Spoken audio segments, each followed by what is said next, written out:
All Just right. wondering, was everybody able to download Flutter? Maybe you want to raise your hands or something so we can see how many of you were able to download Flutter.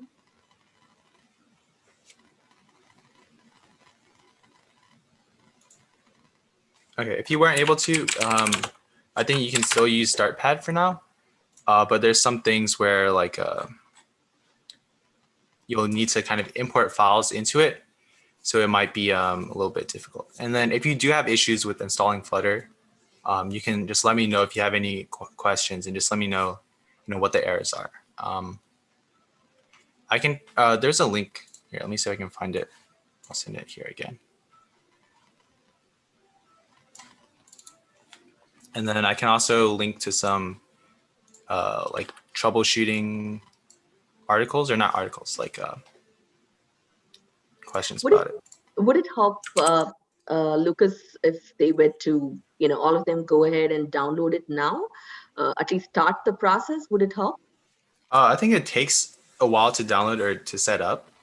Okay. So it might be better to just go through this first, and then, okay. If they need to rewatch stuff, they can go through the video. Okay. I'll show you how to open the virtual device in a second. All right, so I'll kind of walk through the steps of creating a new project in Android Studio once we get to the actual coding part. Actually, let me go ahead and just open it up right now. Yeah, I'll do it right now. So if you have Android Studio installed, what we're going to do is we're going to go ahead and open it up and give it a second.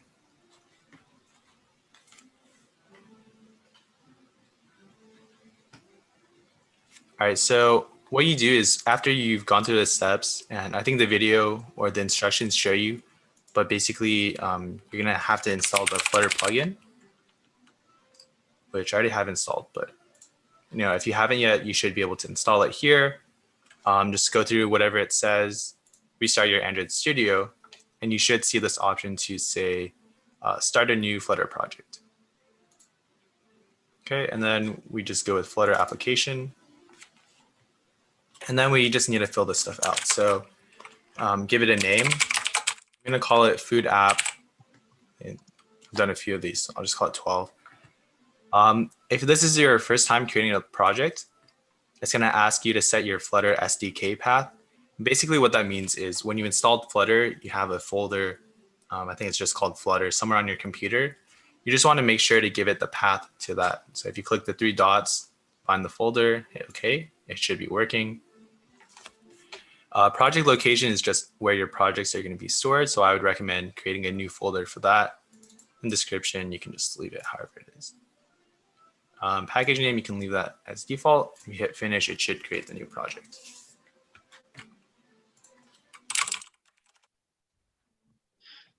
So we'll give it a second, and then I'll show you the process for setting up a virtual device and how to use one.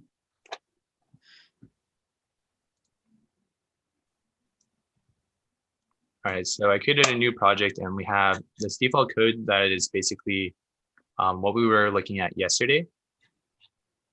So to create a new device, what you do is up here in the upper right-hand corner, where you have all of these different tools. You want to click the one that has like a phone and a little Android icon next to it, and open that. And it should say Android Virtual Device Manager. So if this is your first time, you shouldn't have any devices here.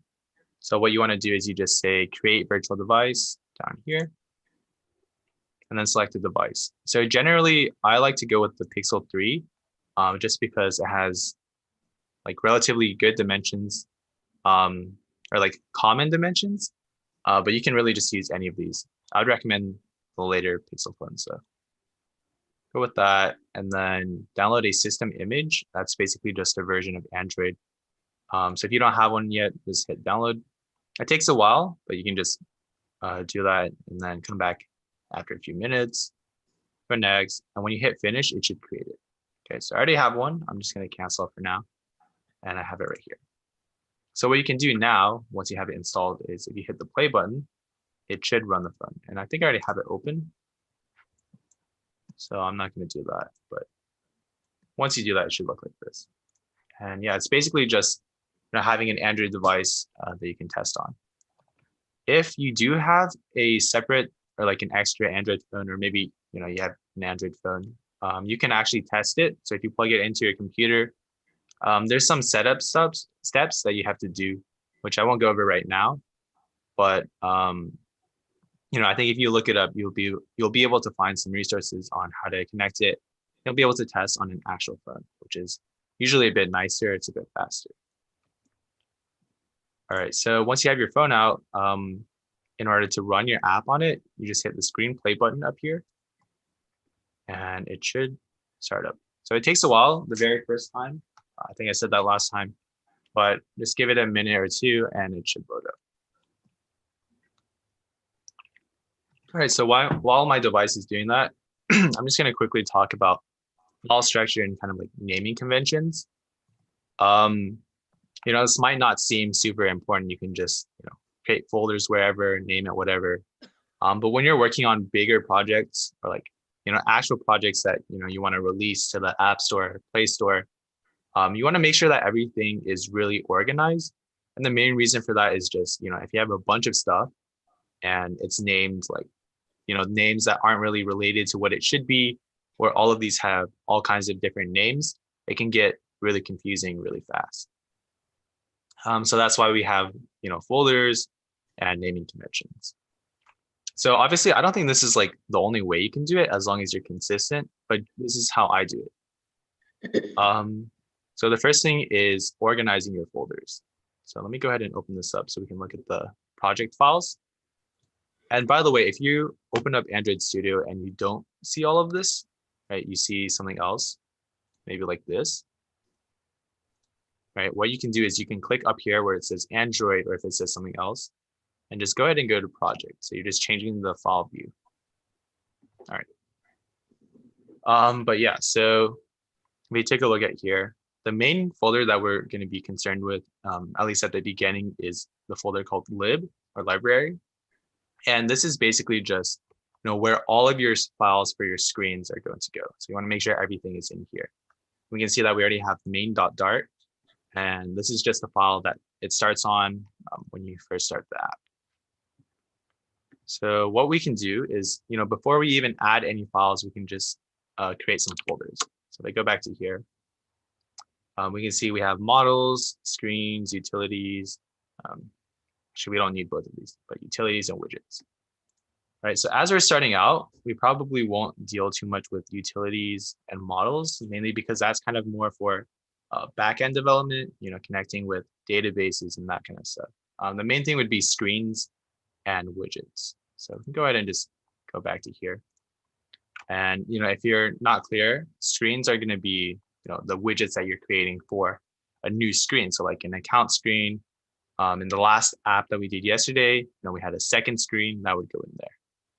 So the way we do that, we just right click on the folder on lib, we go to new, and we say it's called package, but it's really just a folder. We'll just call it screens with a lowercase s. And we can go back to here, new package. Okay. And that's really all there is to it for creating folders. Later on, you can create more if you're dealing with utilities, widgets, or sorry, utilities or models. But for now, those two should suffice. All right, the next thing is naming conventions. So generally what you can do is if you're creating a screen, you would say the screen name followed by underscore screen, right? If you're creating a widget, you would follow the name with underscore widget. So for example, if I was creating a new screen and I wanted to call it the home screen, I would go new Dart file, and I would say home underscore screen, just like that. And then hit OK. And it should create a new file like that. And yeah, you just want to make sure all of these are lowercase. If you have multiple spaces, you can separate them with more underscores. But you just want to end it with screen or widget. The main reason for that is, if you create a file, you accidentally put it in the wrong folder, you'll still be able to identify what it is, and you can just move it back really easily. So yeah, that's really all there is to it. All right, so now we can get started on actually creating something. So if you want to follow along, you can. If not, I'll post all the stuff along with the code that I'm doing today, or you can just rewatch the video later on. But yeah, so first I'm going to talk about, kind of workflow you would go for creating an app, especially during a hackathon, right? So basically, once you have a basic idea for what app you want to do, generally what I do is I go to this website called Dribble, and I can send a link in the chat. But basically what it is it's basically a website where a lot of UI, UX designers, they can post, what they're working on. And most of these are like concept designs, but they all look really good. So if we go to mobile, we should be able to see like apps for phones. And, I think as a beginner, it's a really good idea to kind of look at these for inspiration because, even though you interact with these apps on a daily basis, until you like really look at it closely, like you don't really know what a good app should look like, right? What are the elements that make an app like look good or feel good to use? So that's why I would recommend, kind of scrolling through here, just seeing what kind of design elements they have. So for example, one thing that you might see a lot is kind of having rounded corners. For example, here, I have rounded corners around that. These are all rounded corners rather than sharp rectangles. So that's just something that makes it look a little bit nicer, at least like more friendly to use. Another thing you might see is shadows beneath each one, and it just gives it a little bit of a 3D effect. Okay. So that's one thing you can look through. Another thing is if you have a specific app, let's say we're making a food app, or we can just think like food delivery. So like food delivery, go to mobile. We can see a lot of things that are a bit more related to what you're doing. It's not letting me open these. Okay. But yeah, so you see these elements that you want, and obviously you don't want to, just plagiarize or like copy it exactly. But you can take elements from these things, like the way the pages are laid out, things like the color scheme, because if your color scheme is really bad, your app would look a little bit ugly, right? So a lot of these are, these are carefully picked out. So you can kind of go with these, maybe tweak them a bit. But yeah, so that's the first step. It's just kind of getting an idea for what you want to do. Okay. Then the next step is kind of designing your app. Okay, so what you can do is something called wireframing. And there's a bunch of different tools. So the main ones that I use are Figma. You can create a free account like that, and also Adobe Xd. Right? And basically the way it works is you just you can create shapes and stuff, create text, and it's really just like a fancy kind of drawing tool, if you will. But it gives you a lot of tools to kind of plan out your app, lay it out, and then see if you like it. If not, you can change it. Right? So this is an important step to do before you go into actually coding your app. But yeah, so I'm not going to go over how to use it. I think it's not too difficult to learn if you just either look it up, just watch a quick tutorial, or just mess around a bit. I think you'll be able to figure it out. But yeah, so second step would be to design it out here. And, obviously it doesn't have to be a very, very fleshed out design. You just want to get the general idea down because it's a lot easier to change things in wireframing than it is once you code it. For example, if I want this to go on top and this to go on the bottom, I can just move this here, move this down here. Okay, it's just drag and dropping. Obviously, here, let me see if we can just, right, we can do something like that. If I decide I don't like it, just Control Z a couple of times and it's back to normal. So yeah, that's the second step. So we want to design out our app first, and then the last step is to actually, create the code for it. All right, so that's what we're going to be doing now. So we already have our design. We're just going to go with this, and we're just going to code it.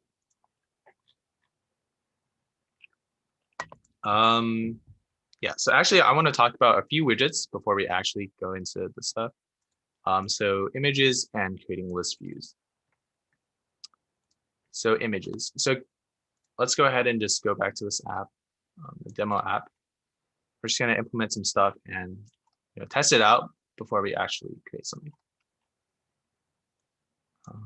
Yeah, so we're going to go inside of here, pull up the phone, and we just want to display an image here, right?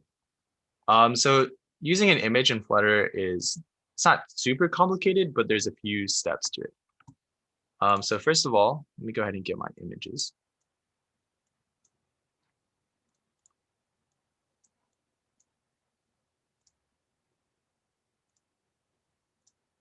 Give me 1 second.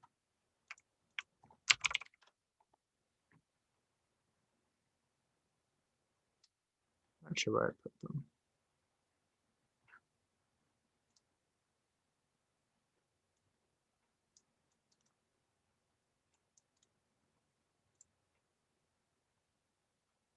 Oh, by the way, here, let me share a link. This will be the pictures that we're just using for this app. And you can use it here. The app I used for designing was something called Adobe Xd. And what I used for the website is called Figma. So I think Figma might be a bit better if you're working with a team because it gives you the option to collaborate. But yeah, if you're just working on your own, sorry, Adobe XD should be fine. But anyways, so we want to add an image to here. And the first step we need to do is we need to have a folder to store the images. We can't just drag it in. We want to keep it organized, right? So what we're going to do is we're going to create a new folder for storing assets. So later on, that includes fonts, icons, but for now, it's just going to be images. So what we're going to do is we're going to click on the main project file up here rather than lib. We're going to right click and say new directory. So directory is the same thing as packages. It's the same thing as folders. I'm just going to call this assets. All right. And what we can do is I have these images. I can just go ahead. They have to extract it first.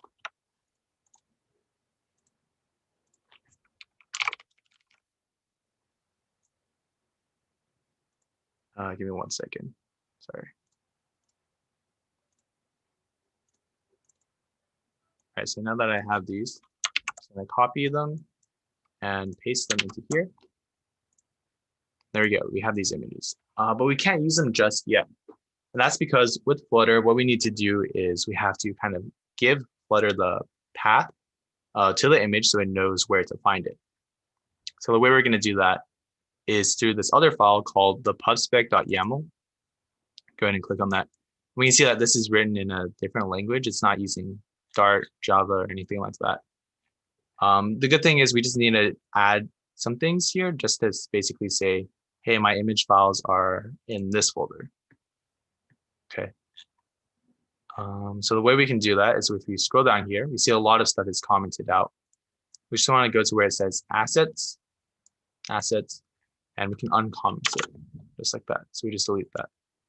One thing to note about this is the way it's commented out is kind of weird. There's a hashtag and then a space. So you just want to make sure to delete twice. So have that. And now all we have to do is say assets, which is the folder name, assets / figmac, which is what we called it, JPG. Assets / logo.jpg. Okay, one thing to note here is that we have to include the type of image that it is. So in this case, a JPG image. Just make sure we add that at the end. All right, so now we're ready to use it. So let's go ahead and just put it underneath where all our text is. And by the way, if it says this, you can get dependencies. So we're going to go underneath the text and we're going to say image asset. And then inside of here, all we have to do is say the path to the image. So whatever we typed in earlier in the pubspec.yaml, we're just going to do like this: assets / let's go with logo.jpg. Run it. Cool, we see it right here. So it looks like it's working. All right. What if we want to adjust the size of the image though? One thing we can do is we can put it in a container and then give it a certain width or height, right? So that would adjust how big it is. So let's go to this image.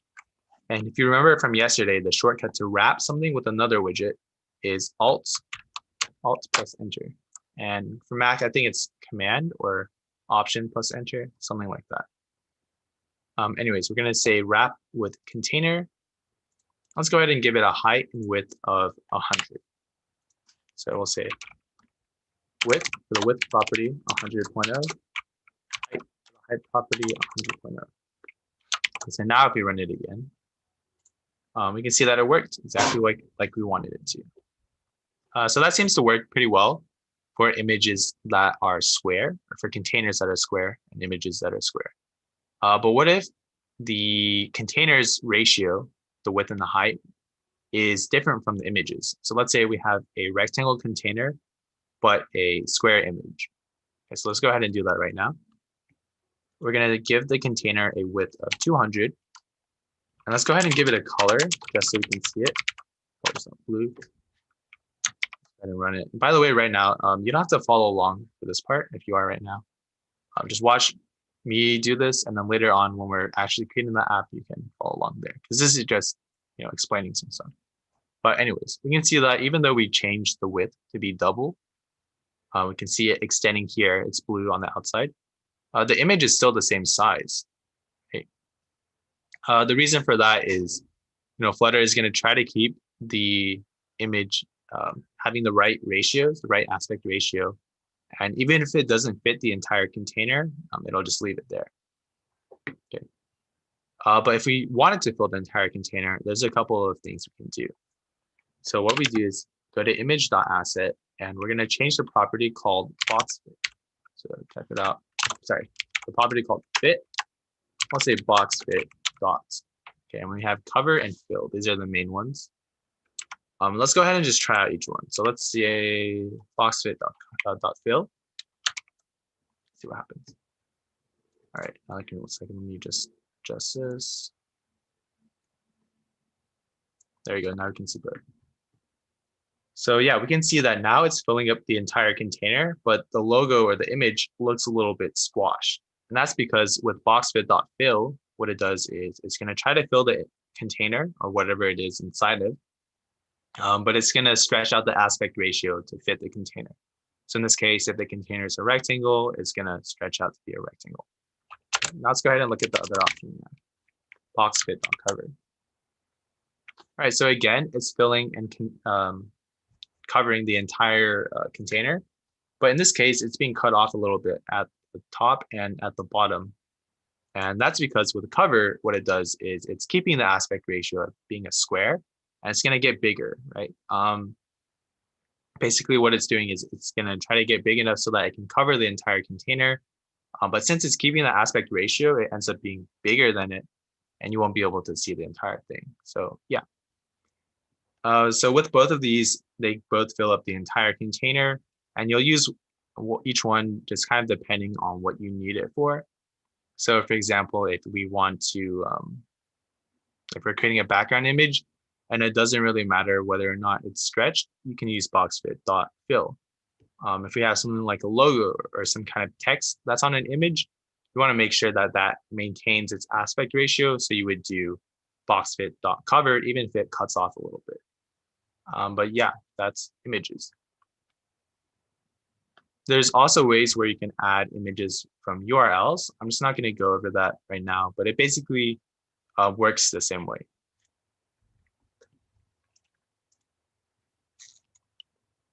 All right, the next thing that is super important is Listview. So Listview basically gives you the option to kind of create a scrollable list of widgets, kind of similar to a column or a row, except you'll be able to scroll either horizontally or vertically. And, you can scroll as much as you want. So you can put as many children inside of it as you want. You won't have any issues with size. Okay, so let me just go ahead and show you an example of this.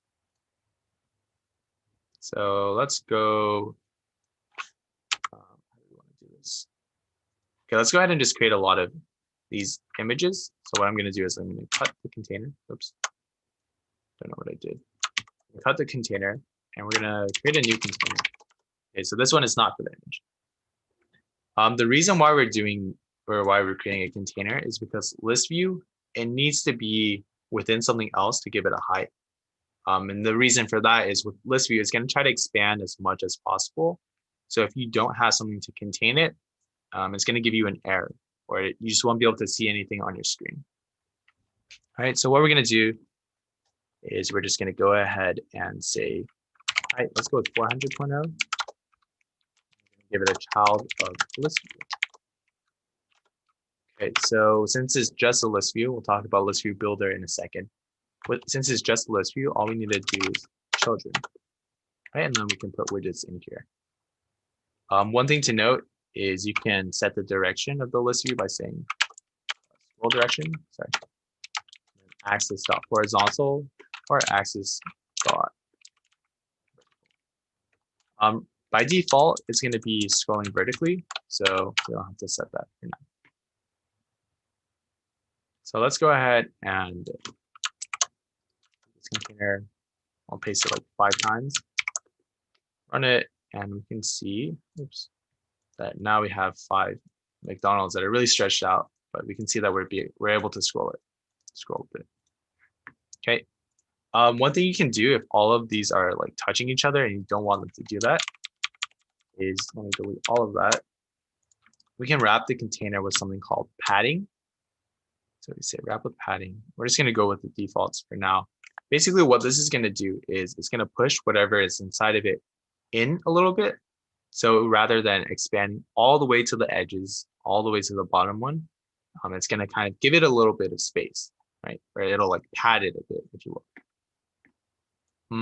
So let's go ahead and just take this new one. We'll just paste it a couple of times. There we go. So now we can see that separation, and we can scroll through it. So that's pretty cool. Let me go ahead and just delete this now so we can move on to the next thing involving Listview. And this is something called a list tile. A list tile is another widget that is built into Flutter, and it's mainly used with, list views, right, as the name might suggest. These are basically a way to easily build a bunch of widgets in a list view. If you just want to display some text, maybe display some text and an icon or something trailing behind it.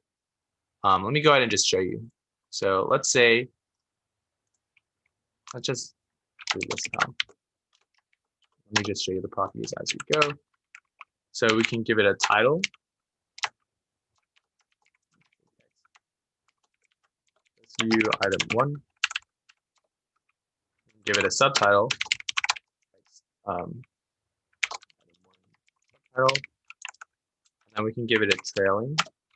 I'll give it an icon. So icons dot. Say icon circle. Okay, this is just some random stuff just to show you what we can do with it. But yeah, so just like that, using a list tile, we have this pretty nice looking item, right? And if I were to take this and just make a bunch of them, it would still look pretty good. Okay, some more. Right, now we can scroll through these. And yeah, there's ways to add like dividers between each one. I'm just gonna not go through that for now, just to save time.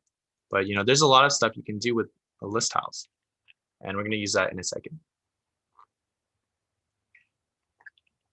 All right, so right now what we just did with the list view, maybe here for now. What we just did with the list view is, you know, it works. It's good for things where you already know how many items you have, and you want to scroll through them, right? But what if you're trying to display something based on a database or based on something that's constantly changing? So for example, what if we had this app? We'll just use this as an example. And we want this to display a bunch of students, right? We want to display students and their grades. So if you add a new student, we want to have it appear here. Right? If a student gets expelled or something happens to them, we want to remove them from this list. Right? So how can we do that? How can we make this list view dynamic? Okay. So one way we can do this is rather than saying like adding it manually, adding another list tile after the last one or deleting a list tile, what we can do is we just have one list tile and it'll keep building this list tile over and over again, but changing some elements of it. So for example, we want to build this a bunch of times, but we want to change the name of the student on each one, or change the grade of the student on each one, something like that. And that's where Listview.builder comes in. So yeah, the main parameters for this are item count and item builder. So item count is going to be how many elements you have. So how many students you have, right? If you have 5 students, it's going to build 5 list tiles. If you have 10, it'll build 10, and so on and so forth. And then the next one is item builder. And this is just how you want each item to look. Right? So each one of these is an item. And you would just kind of specify what it looks like in here. So let's go ahead and do that. Okay, actually, first thing we need to do is we need to create the data that we're building this off of, right? So later on, you might be using using a database. For now, we're just going to create a new list and we'll give it some student names. So what we can do is we can just say list students equals, let's say, Bob, Jim,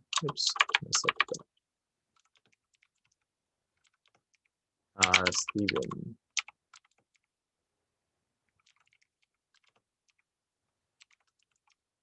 And then let me go ahead and just copy this so we can have some more students. All right, and what we're going to do is we're going to go down to this list view. Actually, I'm just going to delete all of this and redo it. We're going to say listview.builder this time. Okay, and now we have to give it those 2 properties I just mentioned. We have to say item count. Okay, one way we can do this is by giving it a number, like item count 5 or item count 10, right? But that's not going to make it adaptable, right? If you add a new student, there should be more items. And if you delete a student, there should be less, right? So one way to have it adapt based on this list of students is we can say item count equals students.length. And then, whenever you increase the list, it'll increase the number. And if you decrease, same thing. All right, so item count, that's there. And then we're just going to say item builder. Okay, so this one is going to take in a context and an index. Basically, all that means is context is what page you're on, and index is basically it's going to say what item are we on, right? Because we're going to build each one differently. If we go back to here, so this one, these all say item 1, but this one would be the first item, this one would be the second item, so on and so forth, right? And we want each one to be slightly different. So let me go ahead and actually just, before we implement the thing with students, let's go ahead and just create a bunch of list tiles that display what index it is, just so you can see what it looks like. So we're going to say return list tile. And we're just going to deal with title for now. So title is, text. Index like that. And that's basically just saying we want this variable index, right? And if this is working, students.length, there are currently 1, 2, 3, 4, 5, 6, 7, 8, 9, 10. It should create 10 list tiles, and each one should be numbered. Actually, it should start from 0. So each one will be numbered starting from 0. So if I run this, and let me go get charger for my headset. We can see that it works, right? Go from 0, 1, 2, 3, 4, 5, 6, and all the way down to 9.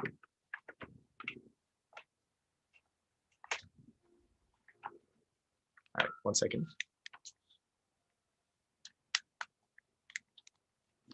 All right, so yeah, so now that we have these indexes, right, or indices, we don't want it to just display these numbers. We want to display each student name in the list, and we want to go through each one.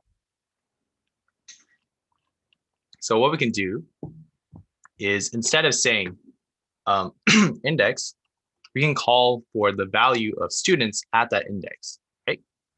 The value of students at 0 is going to be Bob. The value of students at 1 is going to be Jim. 2, it's going to be Stephen, and so on and so forth, right? So we can just do that right now. We're going to say students at index, and it should go through the entire list and display it here. Let's go ahead and run it. And yeah, it worked. Right, we have Bob, Jim, Stephen, James, Jimmy, Bob. And yeah, it's working. So let's say we delete a student. Let's say we're getting rid of James. Get rid of both instances. All right, now when we run it again, let's see, it's still here. Sometimes hard reloading won't work, like you won't be able to see the changes. So just click the play button again. And yeah, it worked now. So we see that James is gone. And all we had to do is we deleted him from the list, right? The same thing would work if you had a database. If you removed an item from the database, then it wouldn't show up here anymore. And if you added one, same thing. But yeah, that's Listview Builder.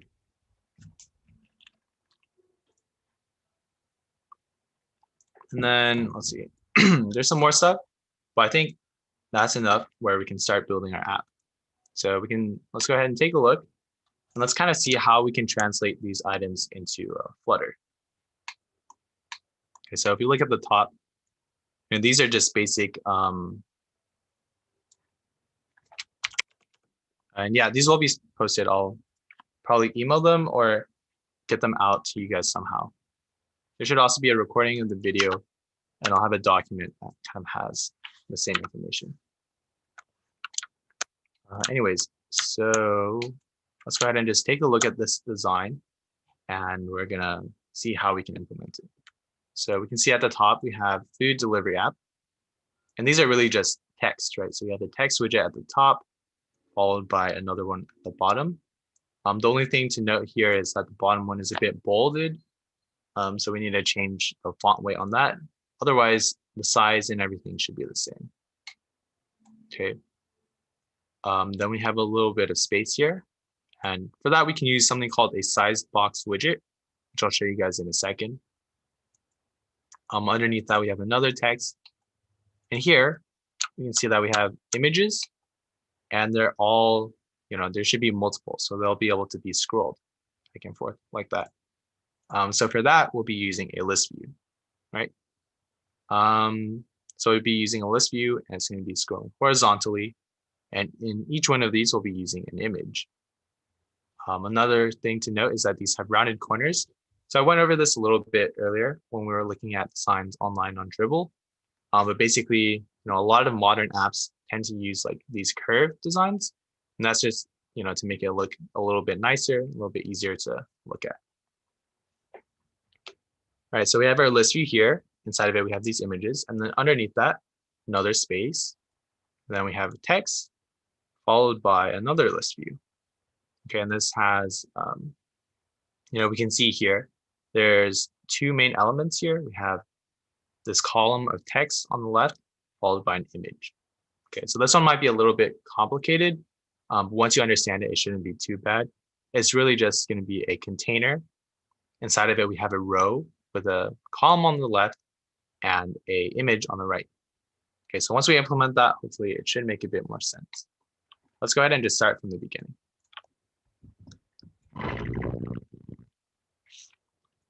So if we go back to here, go to here, and we created this new file, and let's go ahead and just use that. So if you remember from yesterday, the shortcut for creating a stateful widget, which by the way, that's what we're using because this is a page, is STF. So we're going to say STF, hit enter. Okay, and just type in the name. So let's go ahead and just call it home screen. Okay, home screen. We're still getting a bunch of errors here, and that's just because we haven't imported Flutter/material yet. So what we can do is hit Alt-Enter. Again, this is a really helpful shortcut to remember. If that's all you remember, that's fine. Because it's useful for solving errors. It's useful for wrapping widgets, all kinds of things, right? So we'll just say import library package Flutter/material.dart. That should fix everything. And then let's go ahead and rename this to a scaffold. And then we'll just leave it blank for now. Okay, next step is we have to connect it in home. All right, sorry, under main. This is, Home is going to be setting, where your app opens up to, right? So right now it's set to be my homepage, which is this widget down here, right? But now we want it to open to this thing called home screen. So let's go ahead and delete this. Oops. Delete this. Let's type in home screen, just like that. It's giving me an error, but again, I just have to import this. And it should be working. Okay, one thing I want to point out though, is this name is different from the file name. Okay, so our file names are called, they're lowercase, and it's going to be home_screen or login_screen. Okay, but when we look at these, when we're creating the widget, right, this is the widget name, by the way. We just want to capitalize every first letter of the word. So this would be home screen, right? And we would write it like that here. Okay, so it's not going to be a home_screen. And even if you do name it differently, it would be whatever name is here. So the class name. All right, anyways, now that we've set that, run it again, it should take us to this blank screen. And that's what we're going to be working with right now. So yeah, let's go ahead and get started. So first thing we want to notice is that everything is laid out vertically, right? So that means we need to put a bunch of widgets and lay them out one after another from top to bottom. Okay, so that kind of just says that we need to use a column. So let's go ahead and say body column. And let's go ahead and just create the first two texts. So food delivery app. So we can just do that now. We'll style it in a second. We say food. Oops, forgot an important step. We forgot to say children, right? We need to say children. And basically then we're going to create a list of widgets to put inside. So say children, text food, text delivery app, just like that. Take a look here. Seems about right. If I run it, we see that it appears up there. Okay. A couple things though, is it doesn't look very much like that, right? So what are some of the issues that we need to fix? First of all, it's too close to the top, right? We can see that there's a little bit of space here. And this thing is kind of getting covered by the, what's it called? Like the notification bar. So we want to move it down a bit. Okay, so one way we can do this, and I talked about it a bit earlier, is something called sized box. And I'm just going to just type it in right now. Size box. So this can be used kind of in the same way as a container. But since we already use container for things like styling or like creating color, generally what we use this for is just adding a little bit of space between different widgets. So for example, if you want to add some space at the very top, we would put our size box here. And we'll just give it a height, right? Let's see how much white space we want to take up vertically. So we'll just say height as a property. Let's say 10.0. So that's 10 pixels down from the top. I'm gonna run it. It looks a bit better, but this part is still getting cut off. So we can increase it to be like 25. There you go. That looks pretty good. All right, so that was the first issue. The second issue is the text is not styled. We have like the default whatever right now, but we want it to look like that. So let's go ahead and do that right now. The way we can do that is with a property called style. So we have text, we say style, text style, text style. And what we can put in here are options like size, options like font color or color, and font weight. So that's how bold it is. So we're gonna need to change all of these. Actually, except for color. Color is fine. So we'll say font size. Let's go with 30.0, see how that looks. Font weight. And the way this works is we have numbers, so like W100, W200, all the way up to 900. And basically the bigger the number is, the more bold it is. I'm just going to go with W400. See how that looks. Yeah, I think that looks fine. Obviously, it's not exactly the same, but I think it works for our purposes. So let's go ahead and take this style, copy it, paste it for the next one. And the only thing we want to change here is we want to make it a bit bolder. So we can say font weight.w600, or we can say font weight.bold, make it a bit more. It looks something like that. Actually, I think it might be a bit too bold. So let's go ahead and let's go with W600. Yeah, that looks a bit better. All right, so two more issues that we have right now that we want to fix before we move on is if we look at our design here, we have everything that's everything is kind of aligned to the left, right? In this case, it's not. It's kind of like that, right? So the way we can fix that, if you remember from yesterday, is we have these kind of alignments for columns and rows, and we can use that here. In this case, since we have a column and we want to adjust the spacing left and right, we would say cross-axis alignment, cross-axis alignment start. So we're going to start on the left. Run it, and there we go. Okay, so last thing is we can see here that there is a little bit of space from the left, right? And we don't have that. So generally, when we're creating things, when we're creating apps, we don't want things to be right against the edge, and just because that doesn't really look too great. Give me 1 second. Let me close that. All right.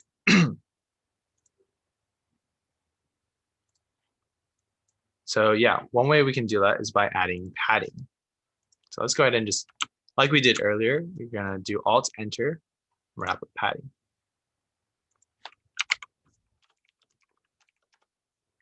And what we can do is, instead of saying edge insets to all, that basically means we're putting padding on all sides, right? But if we only want it on the left, we can say edge insets dot only, and we'll say left colon, and let's do 10 pointer from the left.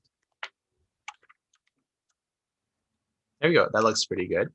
So let's go ahead and do it for the next text. We'll wrap it with padding. Edge insets dot only.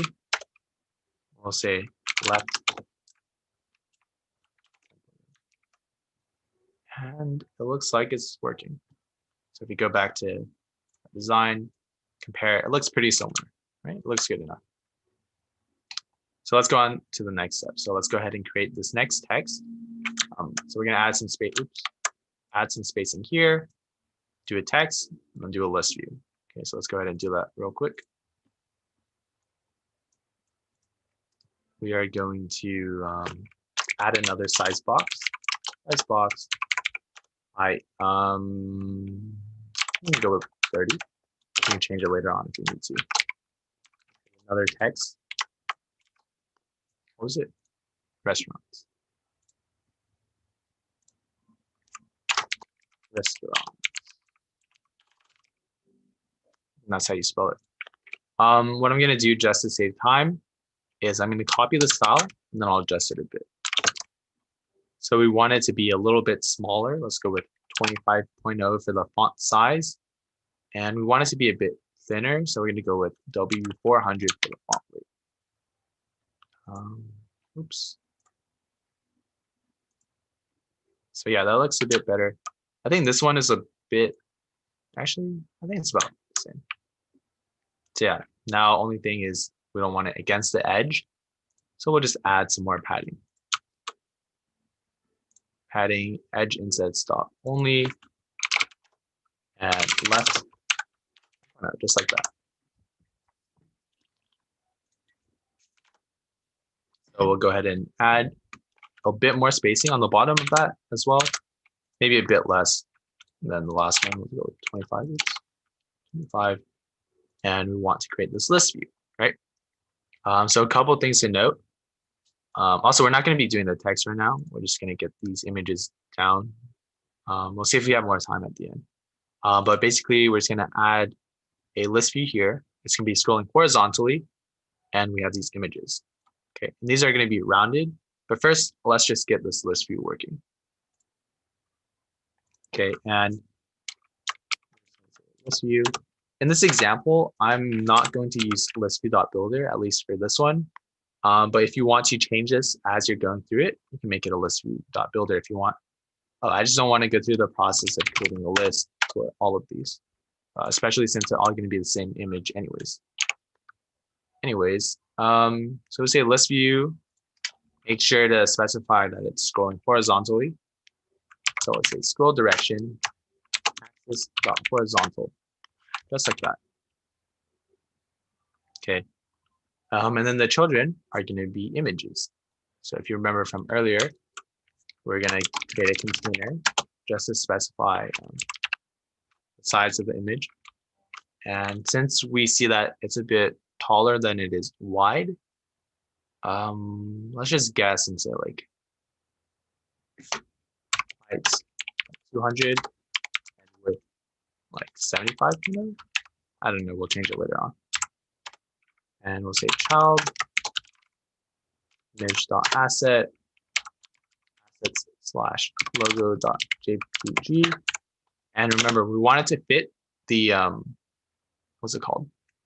Fit the container. So we want to say fit box fit dots, and we don't want it to stretch. Right? Even it's okay if it gets cut off, we don't want it to stretch. So we'll say box fit dot cover.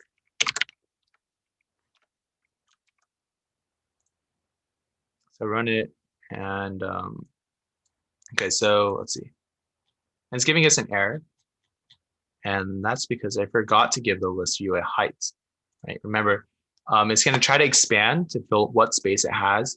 But right now, since it's not limited, it's going to go all the way, and it's just going to have an error and it won't work. So let's say we want it to be, let's go with like 200. Oops.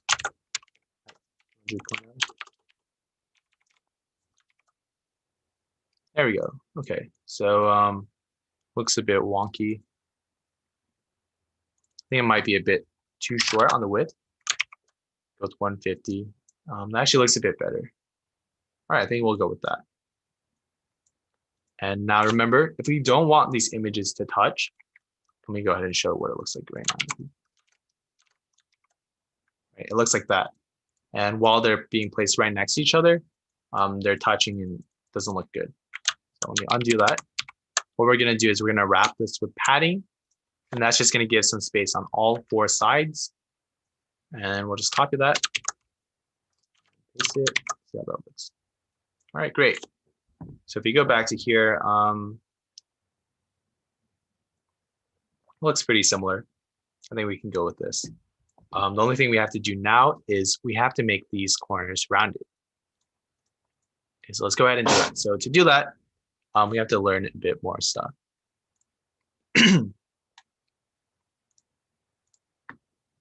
So let me go ahead and just undo that. So we're just working with one at a time.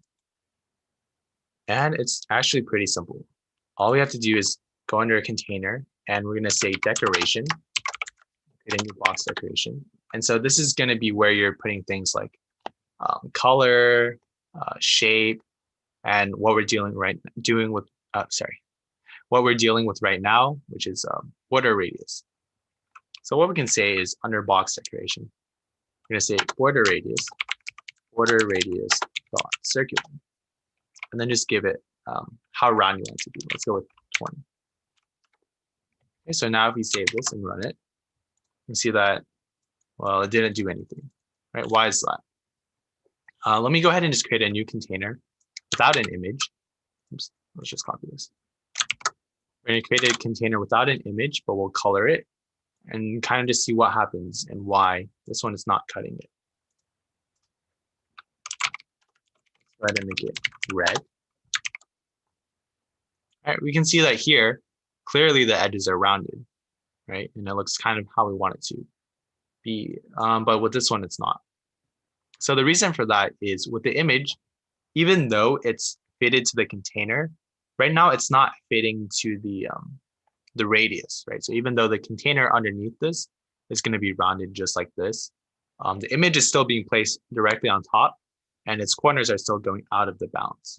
Okay, so what we need to do is kind of like trim off the corners, right? We want it to be rounded.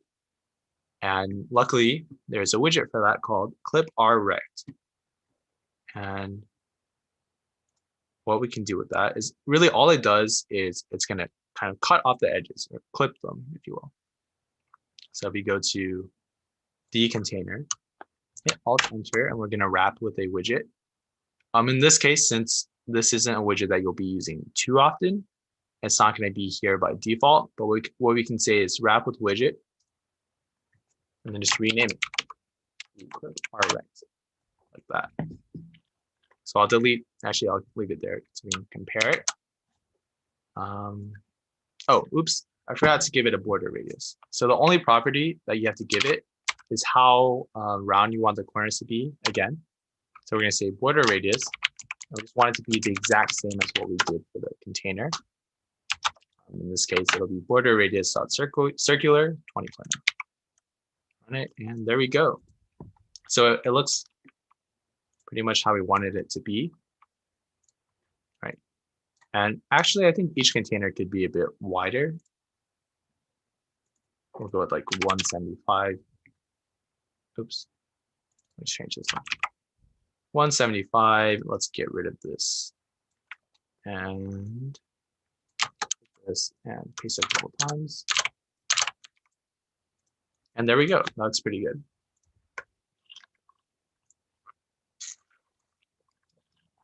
So yeah, that's the first step done. And actually, I feel like it could be a bit taller actually. Actually, it's probably fine. We'll just leave it how it is. If you're working on it, you can make it taller if you want. But I'm just going to move on to the next step. So again, we have a little bit of spacing here, followed by text, and then we have another list view. In this case, it's going to be vertical. And for this one, I think I'm going to use a what's it called? A Listview.builder. Just to kind of show you, using it in action, and just so I don't have to, create a bunch of these. So let's go ahead and do it. First thing I want to do is spacing and text. So yeah, let's go ahead and do that. I think this is going to be pretty much the same as what we did up here. So just to save time, I can go up to here, find where I did that. Here it is. Size box, and then padding, restaurants. So I'm just going to take that and paste it down here. So why is it not showing up? Oh, I put it inside the list view. Oops. By the way, again, there's comments there's comments after the end of each widget. So that kind of just helps you see where each one ends. Right? So we want it to be after the list view and the container containing the list view. We'll just go down here, paste it, run it, and there we go. I think we lost the spacing, so we'll just take that. There we go. All right, and then underneath that, we want to do a list view.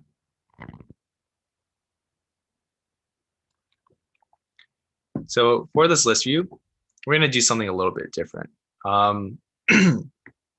Rather than giving it a specific height, we want it to fill up the rest of the screen. Okay, so this works in this case because this is going to be the last thing. We want it to fill up as much space as possible. So what we can do is we put a container around this entire thing, like that, and then we tell the list view, I want you to fill up the entire screen, the entire rest of the screen, by using a widget called expanded. So let me go ahead and show you how to do that. So first, we want to put everything in a container. So we're going to go up to here and wrap the column with a container.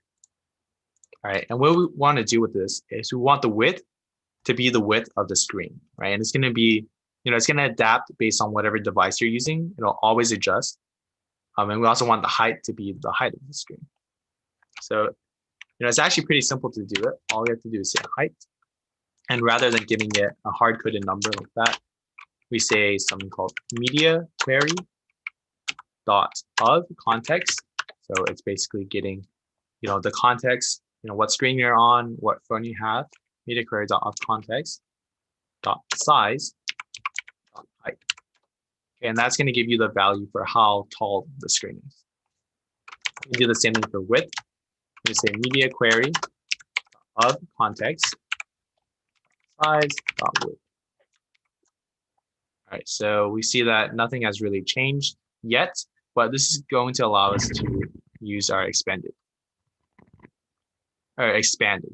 So down here, underneath restaurants, we want to say expanded and child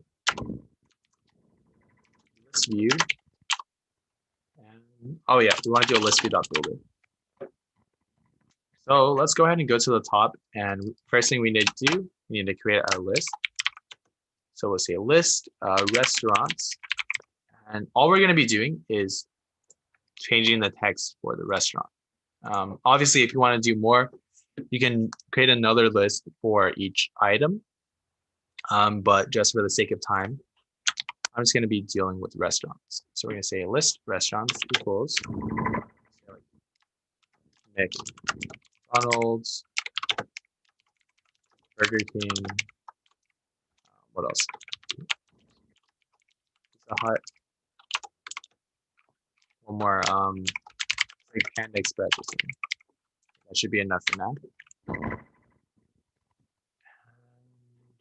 Yeah, okay, so let me go ahead and show you the way expanded works, and then I'm going to make it actually look like it.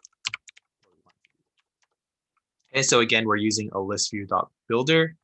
We want the number of items. To be the same as however many we have in the list. So we're going to say item count restaurants got length.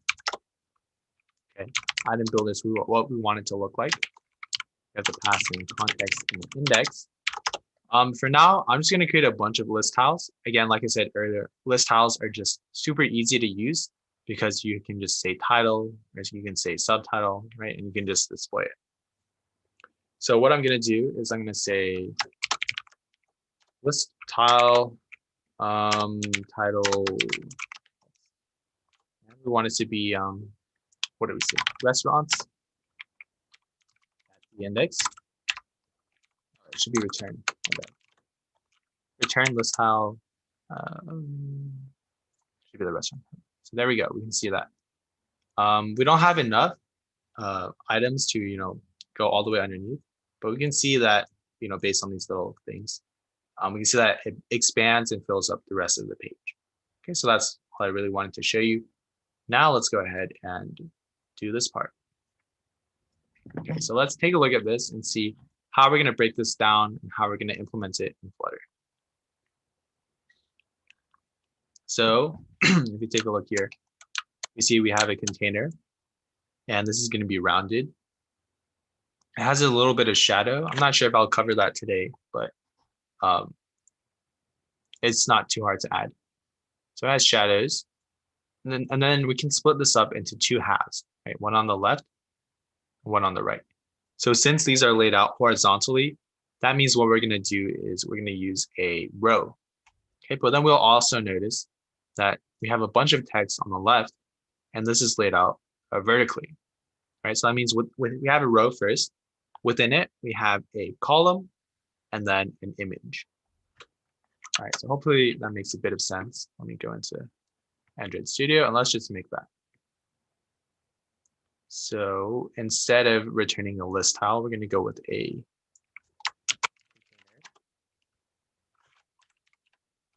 and let's give it a height and width. So we'll say height, I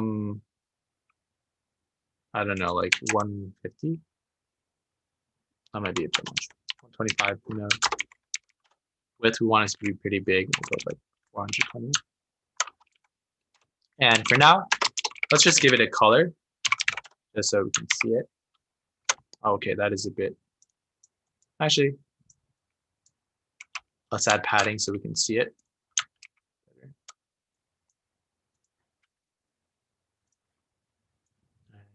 Okay, that looks pretty good. It might be a bit short actually. So let's go ahead and add a bit of height. Maybe 175.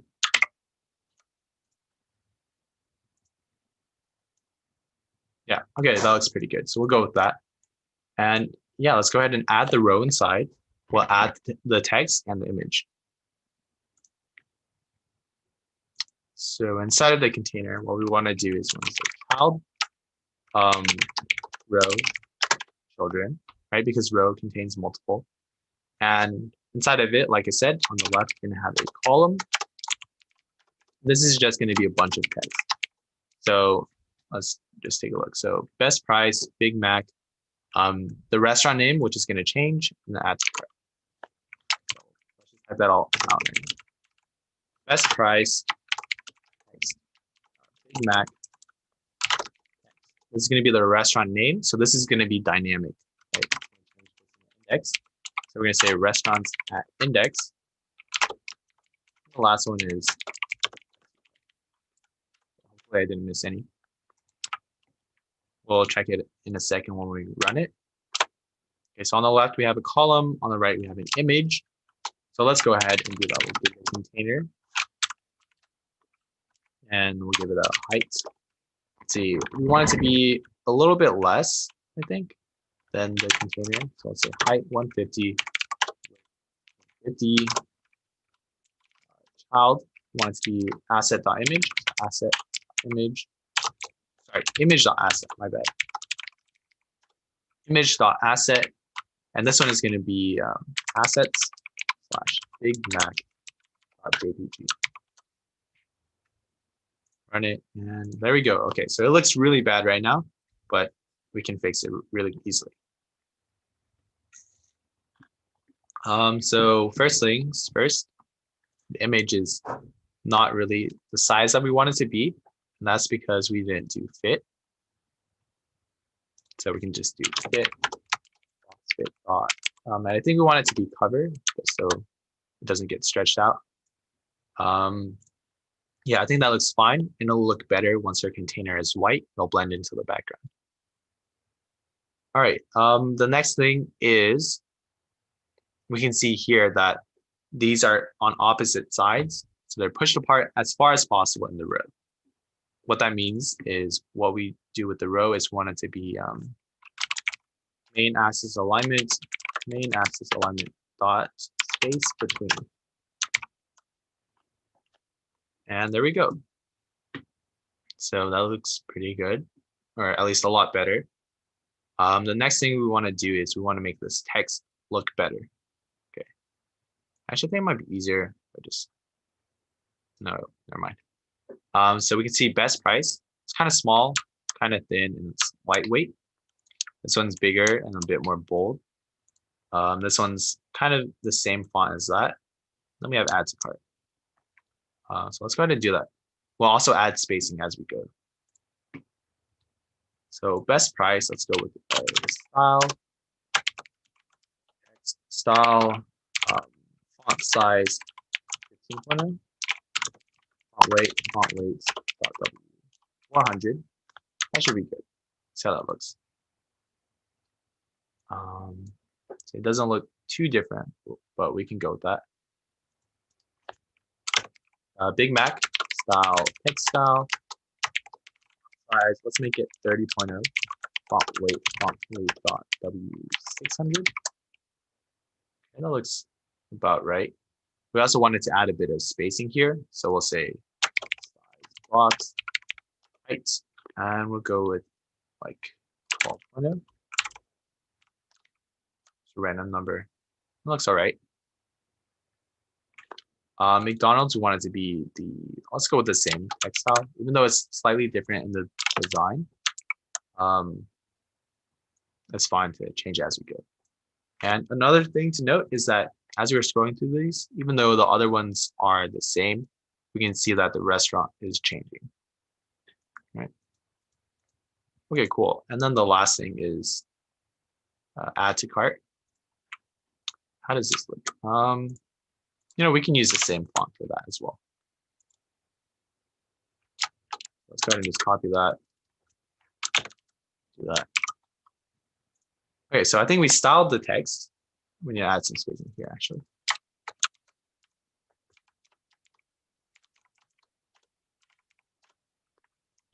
So 12.0 again. So I think we have the style correct, but if you look here, it's still a bit different. So a couple things. One, in this column, it's trying to center it, right? So not everything is against the left like it should be. The second thing is both of these are right against the edge. And like I said earlier, we don't really want things to be right against the edge just because it doesn't look super good. So what we can do is go to this row and we'll just add some padding. In this case, since we only want it on the left and right, what we can do is use something called edge insets.symmetric. So earlier we used edge insets.all, and we use edge insets.only. In this case, we're going to use symmetric. I'll say horizontal. 10.0. There we go. That looks a bit better. And this column, we want things to be aligned to the left for the cross axis, right? Yeah, for the cross axis, and aligned at the center for the main axis. So say column cross axis alignment cross axis alignment dot start. Right, start is at the left side. Main axis alignment dot center. And there we go. That looks pretty much like what we have here. Obviously, you know, some of the spacing is a little bit off, but we're not going to worry about it too much. And then the last thing is to make this container look nice. So pretty simple to do. I'm going to get rid of that. I'm just going to say decoration, box decoration. Let's specify the color first. Color is white. Then we'll do border radius. Border radius dot circular and 20.0. That'll probably be. And yeah, so that's actually really all we have to do here. And since we do have a bit of time, let's go ahead and add a shadow to this. Okay, so for that, it's also pretty simple. It's also going to be inside the box decoration. And we're just going to say box shadow. And this is a little bit different because I'm not really sure why, but Flutter wants you to give it a list of box shadows, even if you're only putting in one. Again, I'm not really sure why, but it's just how it works. So we're going to say box shadow. And the main three properties are going to be color. So the color of the shadow, right? You can make it anything you want. You can make it different colors, but generally what I do is colors.black. But if we just do colors.black, it'll be a bit too dark. It'll be too like, what's it called? Like too opaque of a shadow. So we're going to say .width opacity. I generally go with 22. So that's 20% opacity. And it just makes it a little bit less dark. Okay, next thing is blur radius. This is how far the shadow is going to spread out. And one thing to keep in mind here is the more that the shadow spreads out, the softer it's going to be. So it'll be a little bit harder to see if you make it really big. Then the last thing is offset. So that basically just means like what direction is the shadow going, whether it's behind it, like upwards, to left, right, or down. So if I say offset 0,3, what that means is we're not going anywhere on the horizontal. We're not going left or right, but we're going to be going down 3 pixels. So the shadow is going to be going down that way. So let's go ahead and just save that and see how that looks. And yeah, that's kind of how we intended it to be.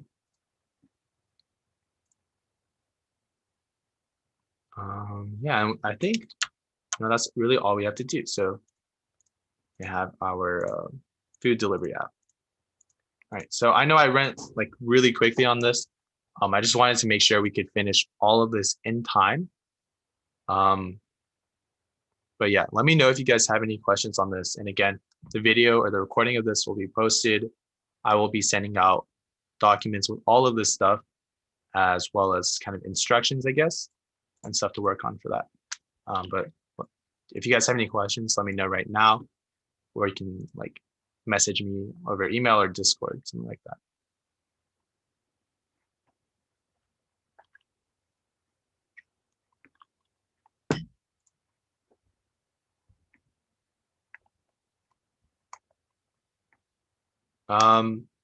I'm not sure where exactly the recording will be posted, but I'll try to send it out.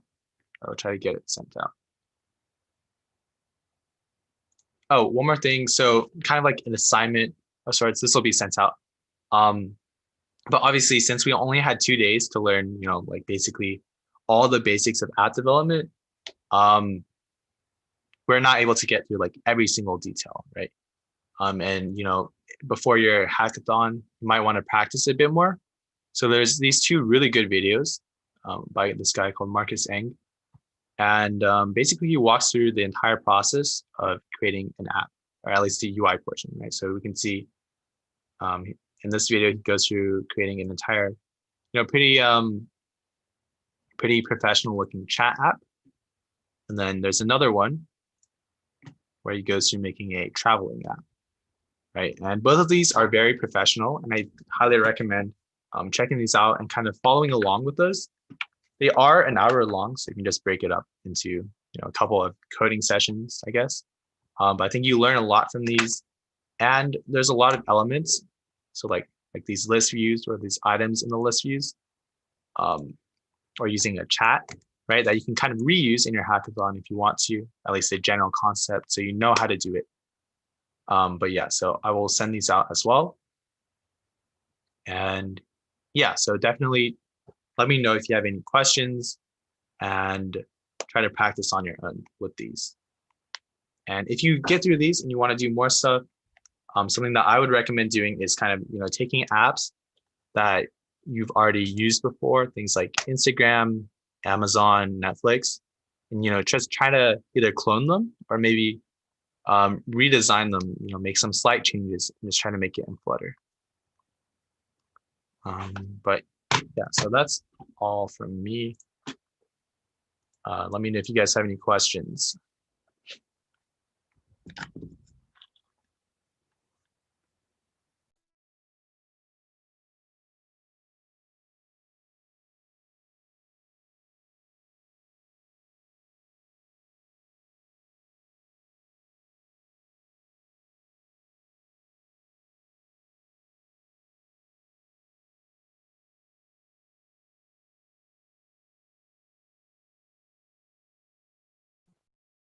Okay, yeah. Let's see. I can here. Let me go ahead and I'll paste it at the bottom of the same document from yesterday, and later on I will send a link to like a GitHub repository that has it. If you need the link to the Google Doc, I'll send it here again.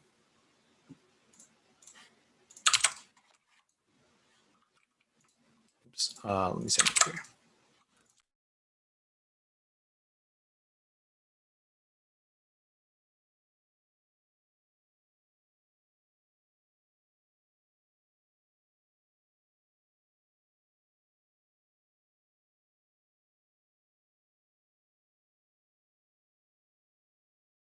Thank you, Lucas. That was a very informative session, and I'm sure all the participants learned a lot from you. Thank you very much. And yeah, we have about 4 more minutes for the next session on HTML by Advit.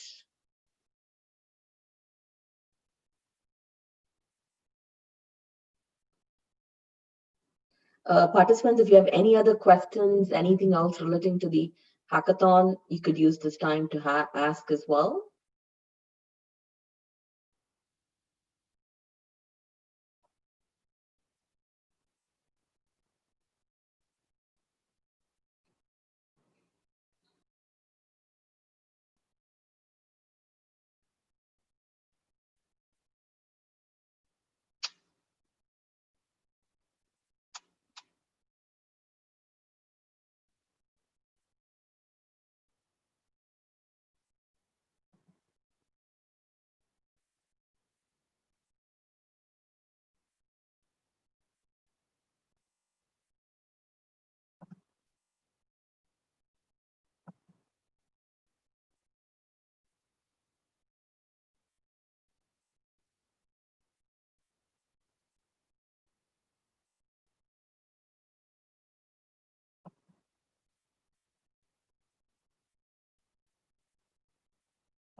Hello?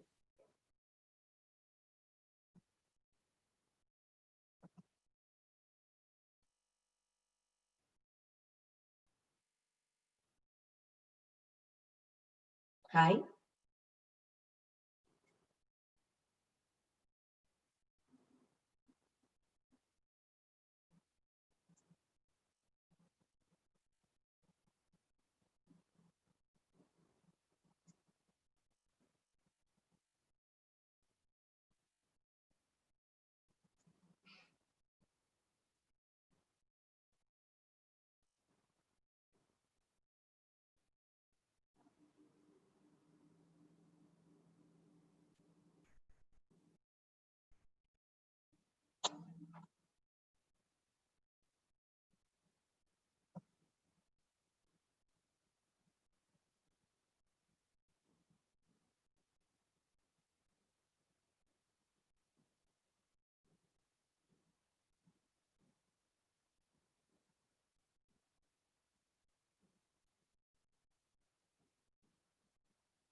Kevin, you're on mute. Yeah, so could I get co-host? Sure.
All right.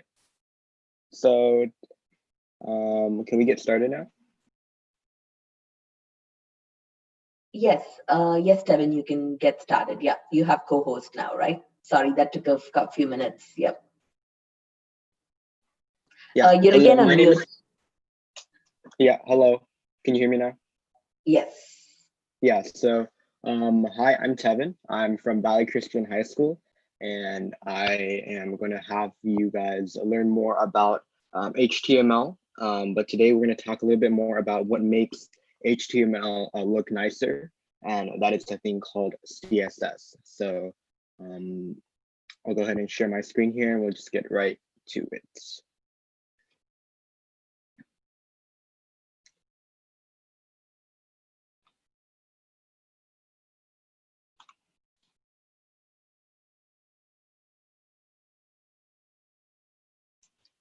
Can you guys see my screen?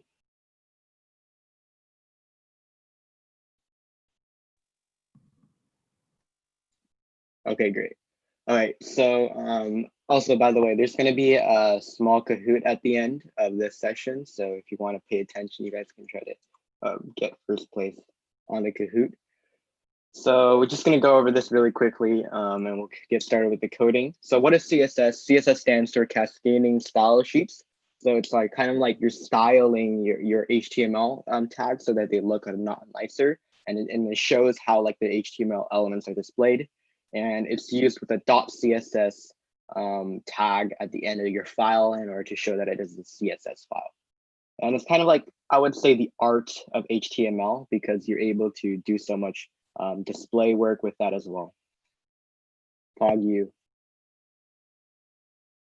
Yeah, so you can just go ahead and click on the starter code. I will send you the link in the chat. So we're going to be working on this today, and what we'll do is everybody can create their own REPL, and I'll teach you how to do that if you haven't done that from last time. And once you create your own REPL, then we can start working on that to make it look nicer. I mean, right now, if you just go onto that link right now, if you click run, you probably only be able to see this thing right here, which is not that nice to look at. So we're gonna go ahead and spice it up later. So just give me a thumbs up or raise your hand once you finish. You're able to access that demo, this file right here.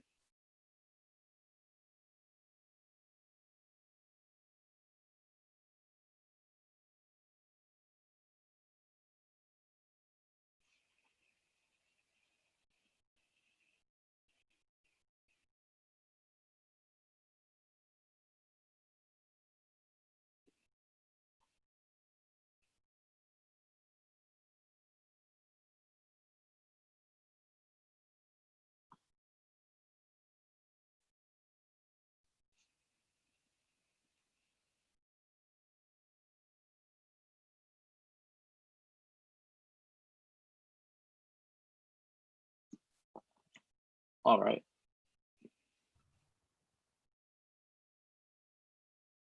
So I think what we'll do is we'll take this code inside of here and just click just Control A and then Control C to copy all of your code inside of this file.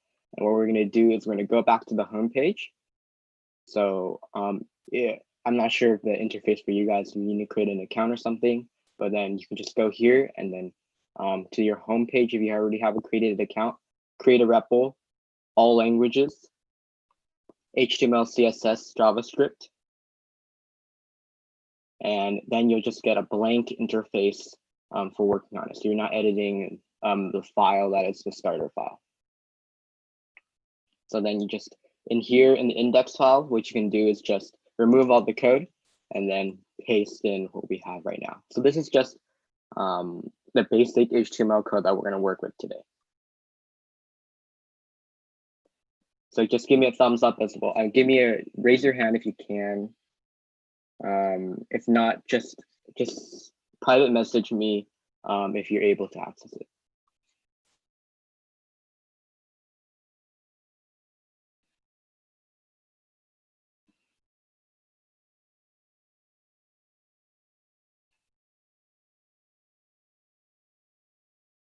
All right, cool. So we're going to start working on this file right here. So just follow along and add things. We're going to add some things to this file to try to make it look a lot better. So the first thing that we really have to do is we have to assign classes to this file, and that is a CSS tag, right? So this is a class is what you can use in an HTML attribute. For example, I have a body right here, and I can name the class. Gradient. And what I can do is then I can go into my CSS file and look at this class and add CSS code that corresponds to this tag. So this is just an indicator for if I want to add some CSS code, then I will add a class to the object, and I can add attributes to that class in the CSS file. So we're just going to create a bunch of random classes for each of these tags so that we can add CSS code that corresponds to those. So for the body, go ahead and name your class gradient. So just add this attribute right here. Then for div, your class attribute would be rounded box.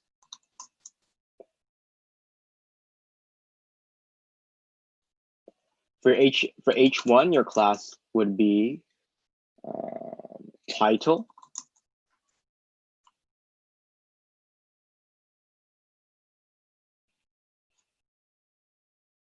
And for your image, your class is cookie image.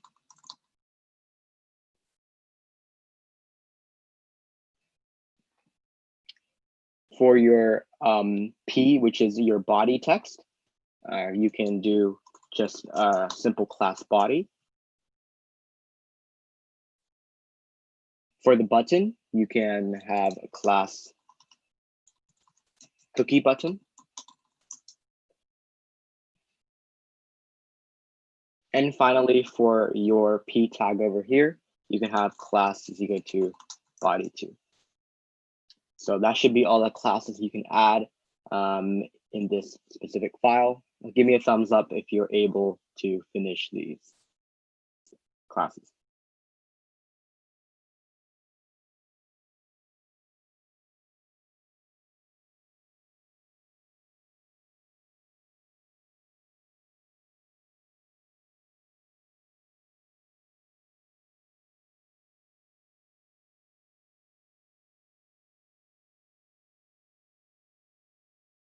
If you're unable to, just ask any questions in chat if you want.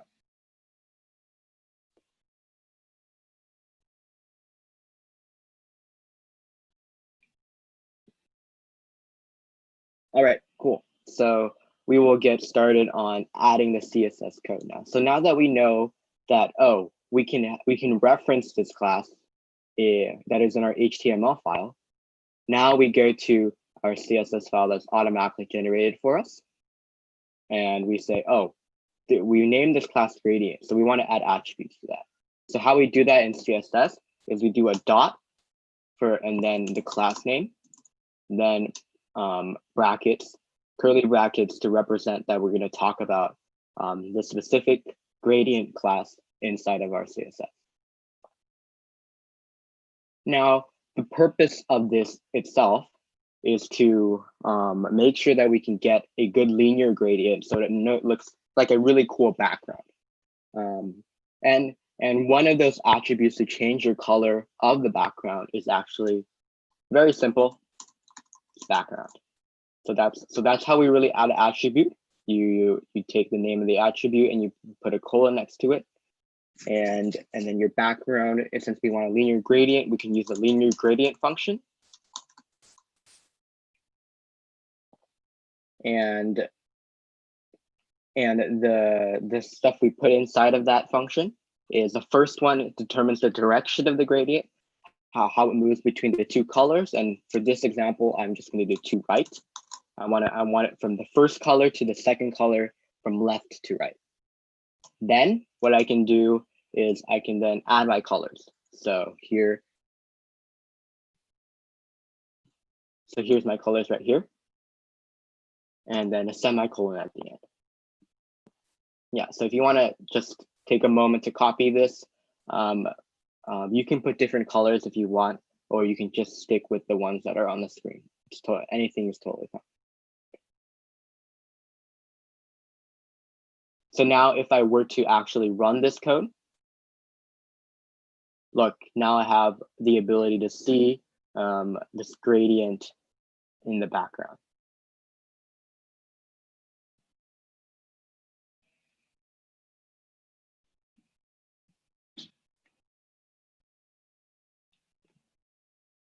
Now to make sure that I'm able to really cover the entire screen with the background, I'm not sure, sometimes it doesn't work. Sometimes you might have this thing where it goes, it's kind of the gradient kind of cuts off or something. And how you can fix that, you can just do background size and cover it.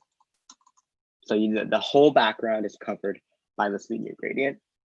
And yeah.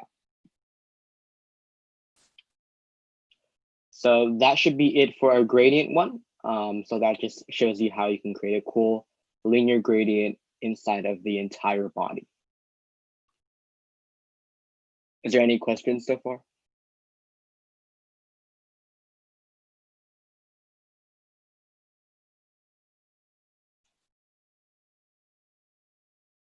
All right, cool. So the next step is to create a rounded box inside of this div container.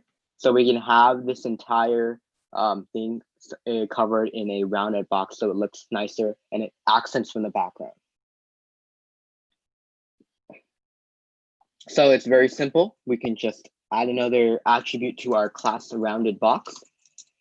And in this case, we want the background of that box to be white. So we just do background color, white. And since we want it to be rounded, we have to add a radius to the border. And how we do that is just do border radius, 30 pixels. So now if we were to save and run, we are able to see that that the text is in a rounded box. All the elements are inside of that rounded container. Now let's say that kind of looks kind of bad, right? I mean, why is the text coming out? Ansh's name is getting cut off. How do we make it so that it looks nicer and it all looks much more contained? And that is through this element called padding. And after we add that padding element, we should be able to see it looks much nicer and much more inside of that container. And then since I kind of want more outside of this gradient to show, what we can do is we can use a margin element to add a margin outside of that container. And then so we can do margin 30 pixels. And I should have a 30 pixel margin on each of the sides to make it look a lot nicer. Yeah, so now you can see the gradient is much more on the outside of the box.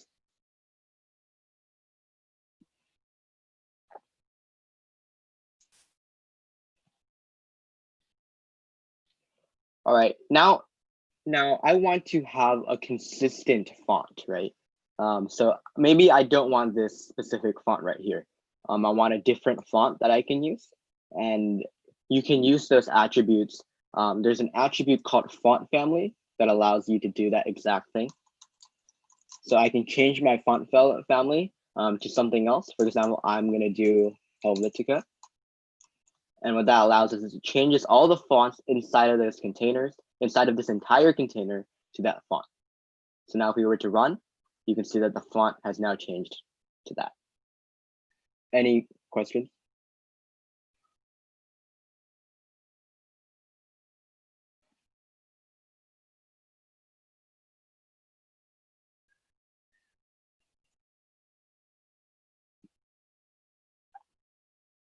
Okay, great. So yeah, here's the index.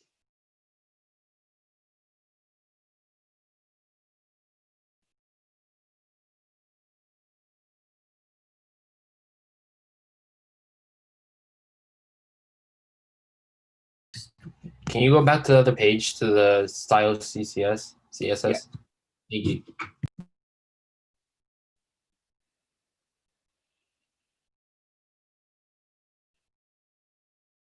Yeah, here's the code right now. I can't paste it in, but you can see the code, the starter code over here.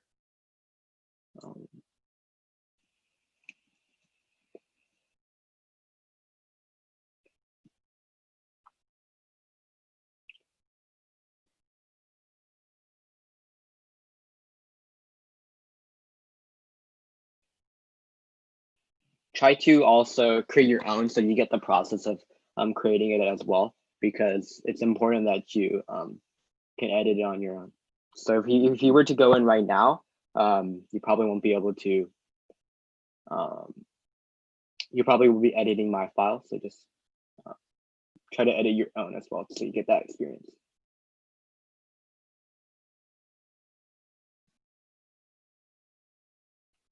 So were you guys able to get to this step?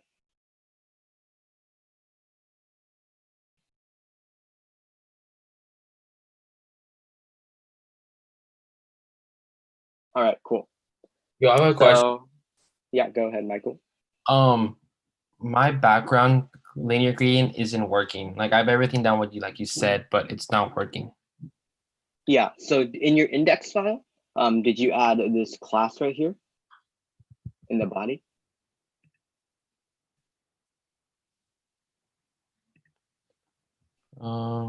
Body deviation. No, I did not.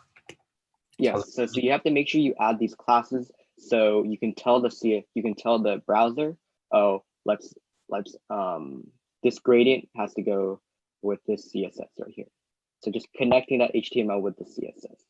So Arya, were you able to have this class element inside of your div? You're stupid. I see. No worries. Michael, are you able to figure it out? Kind of like I know where you are, but I just don't know why it's in like a different like area where you are, where mine is. Oh, you just have to scroll up and down and stuff. And zoom in and out. Go to. Because I'm at his Ash cookie jar. Let's see here. Go to body title, cookie image, class body. No. Inside the arrows.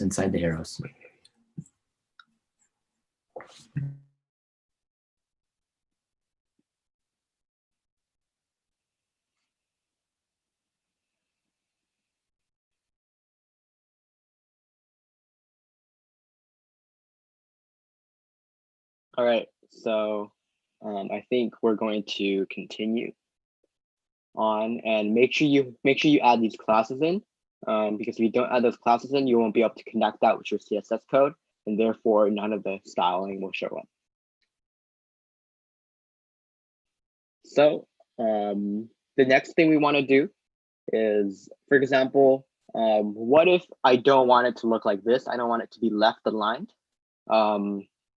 It's very simple to make it center. You just have to do a simple text align center in your rounded box, and it should align all those texts to the center. Now it looks much more clean. Let's say I don't want the regular text like this. What if I wanted to make it bigger? So the process of making that bigger would be doing .title. Right, so we're looking at the title class over here in this object, and we say, I want that font size to not be what it is right now. I'll make it much bigger, 50 pixels. And now we can see it's being enlarged as well. Also, if I want to make it thinner, to make a sleeker design, I can just do font weight 500 and have it look thinner.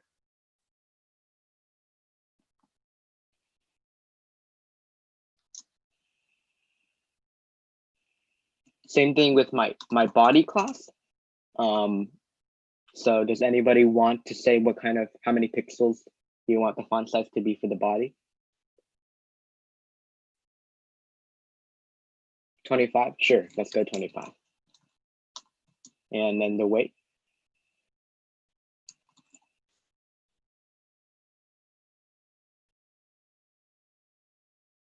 700. That's very thick, but we will 200.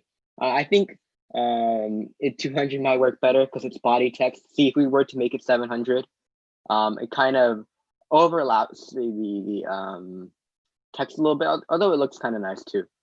But I think maybe 200 works better in this circumstance, because it looks a lot sleeker, I would say.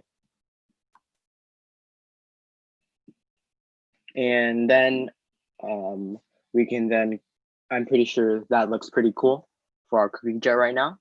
So I think we can move on to our button itself, right? So, I mean, look at that button. That looks like it comes from like the 20th century or something. You know, we have to make it look a lot nicer than that. So there's a lot of elements with this one, the cookie button, but it should look a lot nicer once you finish. So was everybody able to figure out how to do the title and the body? Yeah, so the .body class on the index HTML is right here with the p tag.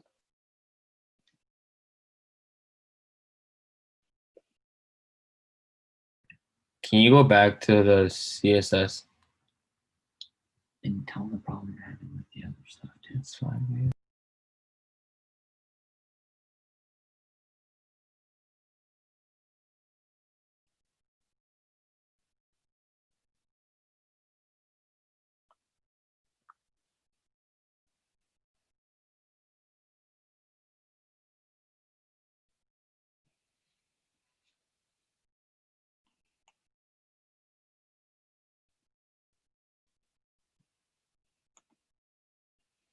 All right, so we will continue on with the cookie button.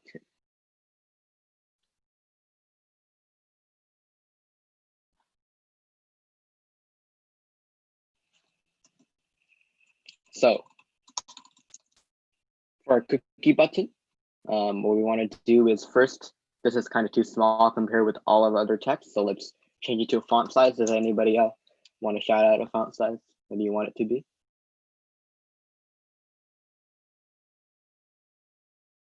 50. I like that. Let's go 50. That is a very big cookie button, but of course, you know, we have to make sure that people always love Launch's amazing cookies. So we have to make sure that it's big for them to get it. Then border radius, we'll change this just like how we changed the rectangular boxes border. We want to change this border itself. And we can make that 20 pixels. And now we can see that this is 20 pixels now. I think 50 pixels is a little too big, so I think we can downgrade a little bit to Tasneem's option of 20 pixels, and it should look better. Yeah, so 20 pixels, click here to get a cookie, and now we have a radius button.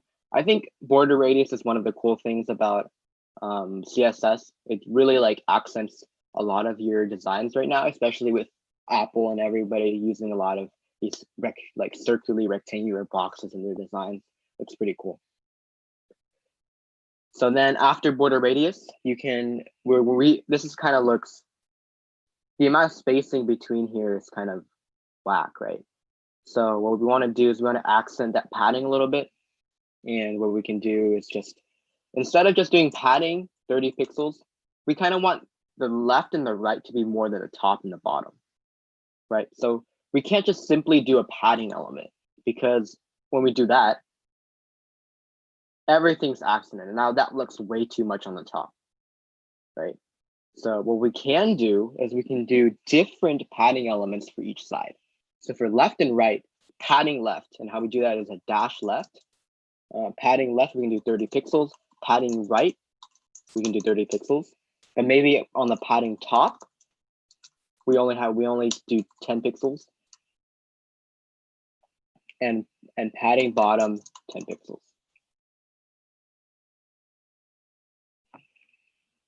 Yeah, so if you're unable to get anything after gradient to change, you have to make sure that you're adding these classes, class equal to rounded box and class equal to title. If you haven't added any of that, that's totally fine. Just go ahead and click get into this code. Or you did add them? Were you able to add style.css as well?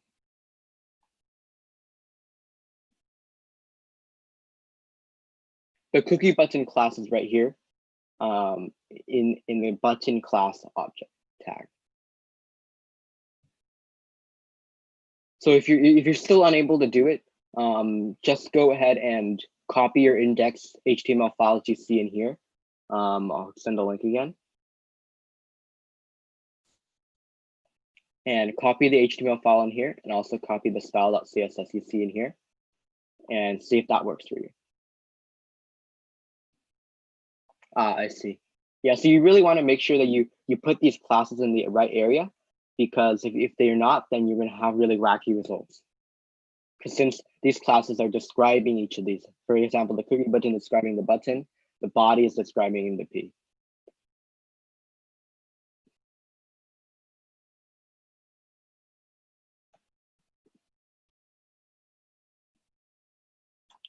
So were you guys able to get it to work?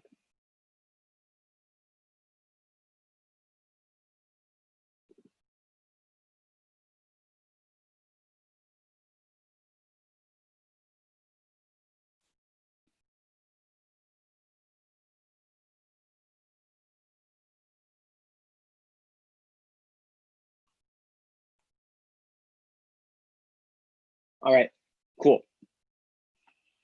So we will go ahead and also continue.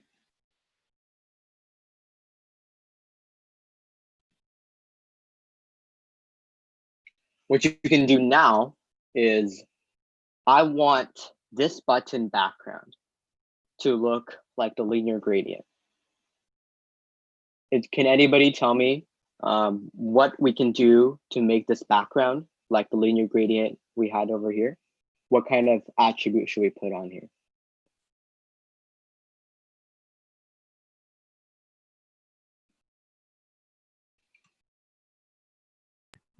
Sparkles. Sparkles. I'm not sure that's the correct one, but I love sparkles. That's pretty pog. Yeah, so Arya got it right. It's background linear gradient, although I really like sparkles. So we just do background linear gradient again. In fact, we can just copy this code that we have above here and simply just paste it in here. And now we might be able to see it if we just run it again. And there you go. You're able to see the button have the same sort of coloring as the background. But I don't know about this black accent right here, right? So we want to make it like a white text and a non-border. And the way we can just have a non-border is just doing border none. And the way we can have a white text, if you guys are able to, it's super simple. It's just color white. And that should just color as itself describes the font color. Now, if we were to run it again, now we have the button looking like this.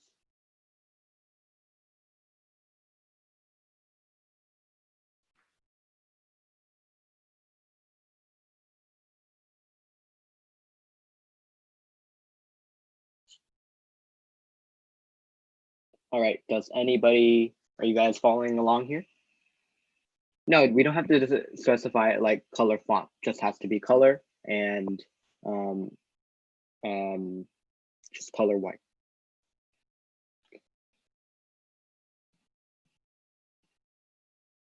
Yeah, linear gradient is honestly really amazing, especially if you can find a really good linear gradient. It makes your website look a lot better.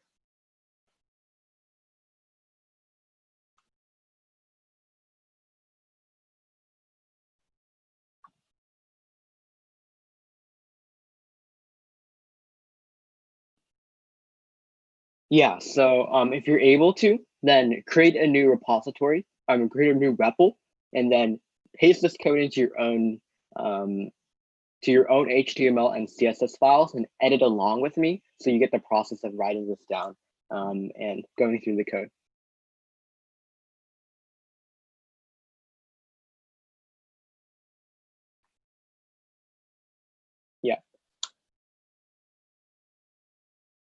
Yeah, so the border none is applied to this button itself. For example, if we didn't have the border none, it's applying to this thing right here.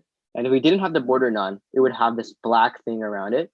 And we don't really want a black border right here. We just want it to be a simple accent. So then if we just have that back, we don't have that border. Oh yeah, if you want to change border color, it's super simple. You should just, instead of just doing color, just do border color itself. And then we can have something like this as a border color. And you'll be able to have that like that. So for example, if you want to do any color attribute, color describes your font. Border color describes your border color. And then your background color describes your background.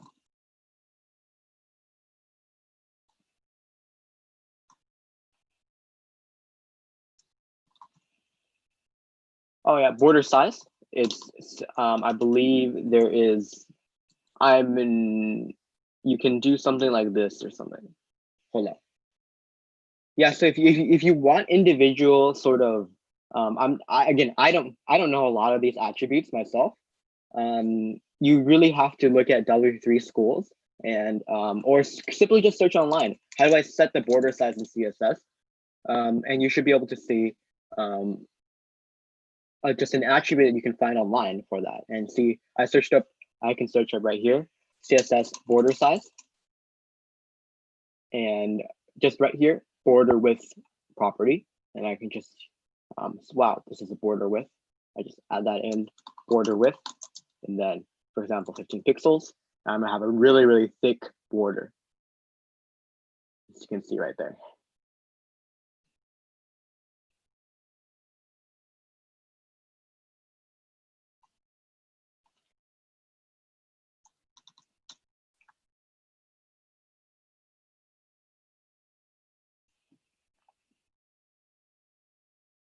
All right, so the next thing is, I'm clicking this button, right? I want to make it look like a button, not just this some random image with like a gradient right here.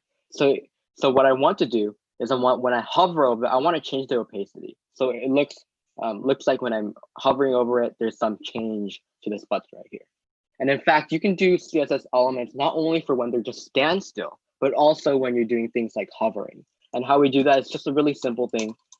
Cookie button, colon, hover. And then we can talk about this. We can change the CSS attributes for when it is a hover attribute or it's just regular. And for hover in this case, we're going to change the opacity so it looks less vibrant. So opacity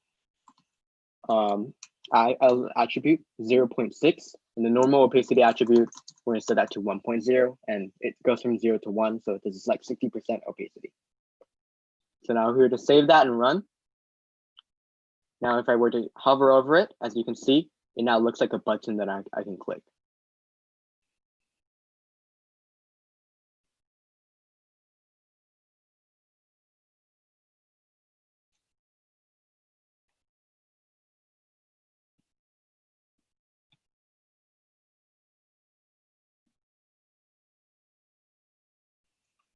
All right, so were you guys able to get the hover thing to work?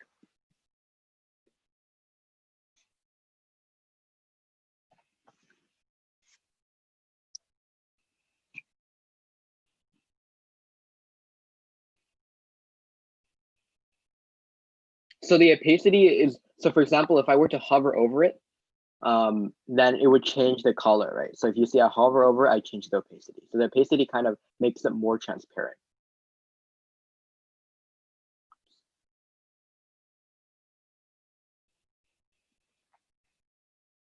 All right. So the next step after this is I kind of want to change this second body text, right? And you can actually change different fonts for different texts, right? So I can just add another body 2, as it states in my index. Oh, we did not change this. Actually, we did change this one. So in the class is equal to body 2. So then in here, we can just have code that relates to that. And okay, so if you guys could type out the entire attribute and value, and if you could private message me this one so we can see if everybody can get it. How do I do it if I want to do a font size? So what kind of attribute you see some font sizes in here? Just private message me if you can. The element, the line of code that corresponds to the font size.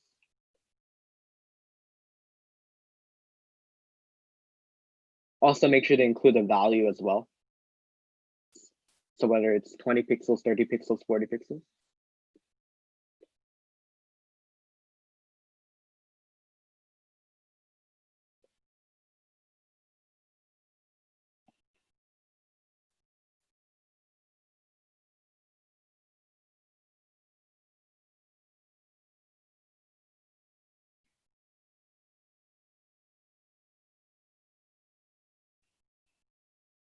Nice, I see a lot of you are getting it. That's cool. And then what if I want to do font weight? What should I do?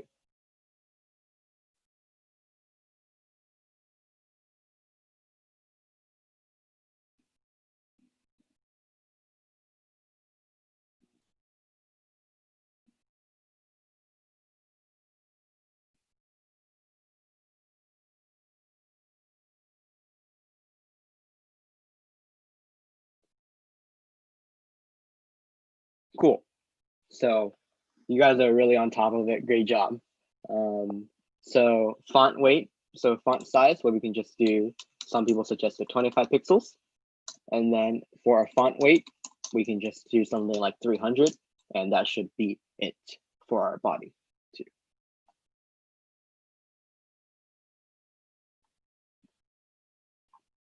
All right, so now we kind of finished the code for our CSS element itself. And then that should be pretty simple. So if you're able to get to this page, I think it looks, at least in my opinion, I think it looks better than what we had before with this just straight HTML. So it really shows you that like with good CSS code, you can really change up and alter the design and the look of the HTML itself.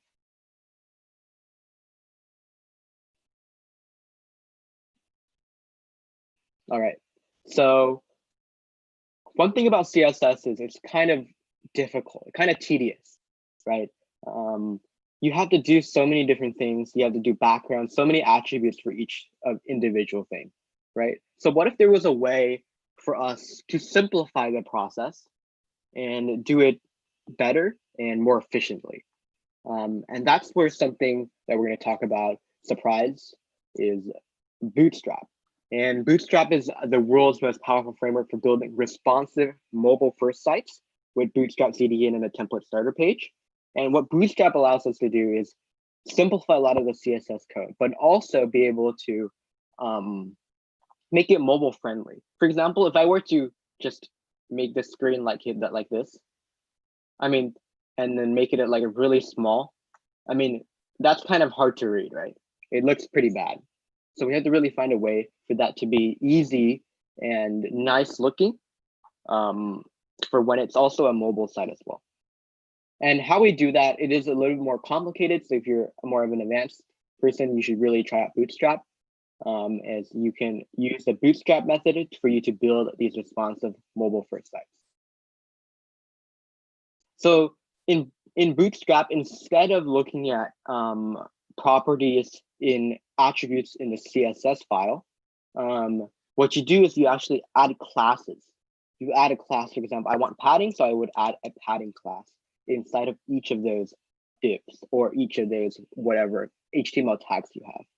So there's things like margin, like in CSS, what we would do is just have a margin attribute, But in this case, that's not how it works. We have to add a class called M. For padding, we have to add a class called P, and then so on. You can just a ton of different properties you can do in Bootstrap that allows you to actually edit the CSS without creating a CSS file. Also, one thing that's really important about Bootstrap itself is breakpoints. The idea of going through extra small, small, medium, large, and extra large. These are corresponded to your size of the screen. So if a screen size is smaller than what you have right now, you can actually change up the CSS for each of the sizes. For example, right now it's not changing, right? The text size is still the same. The pixels is still the same. And if I were to edit it, nothing would change except the box. But we want to make sure that it looks a lot nicer when we have a mobile site. For example, if we're just going to go on the Apple webpage, notice how for a desktop, it looks a lot different than if we were to just switch it. It's going to change and change and change, and it depends on your size. And that's exactly what we want to do in this instance. So change the size based off of each type of screen. And so we add class attributes like this, where we add a property. For example, this is margin, breakpoint, and this describes at this point, any size before this will have this attribute, and size will describe the size of the property. So does anybody have any questions related to this? I don't think that's going to be a huge factor for this competition itself, because this is a hackathon, right? So you're looking for a very specific, minimal prototype. So if you were to able to design for one size, that's totally fine. But when you actually deploy sites or use them in the real world, it's important for you to really look at this app elements. So right now, I would suggest don't really care too much about Bootstrap itself, unless there is other things that I'll show you later that really help you with CSS, and it's a lot easier. But as of right now, just remember that if you want to actually make mobile sites, including Bootstrap is really important. Any other questions?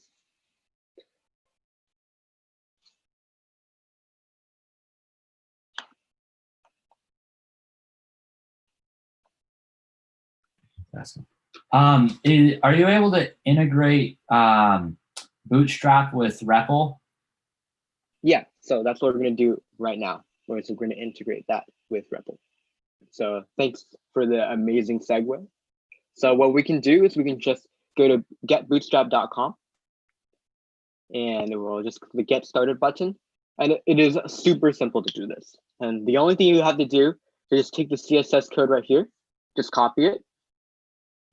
And then you're in your HTML file, just go ahead and in the heading, the head tag, just add another link to the Bootstrap CSS.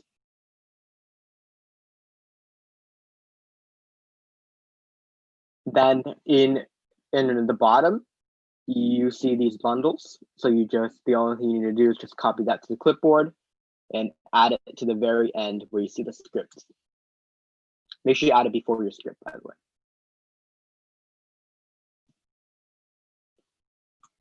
So let me know if you're able to get this step to work. Just give me a thumbs up.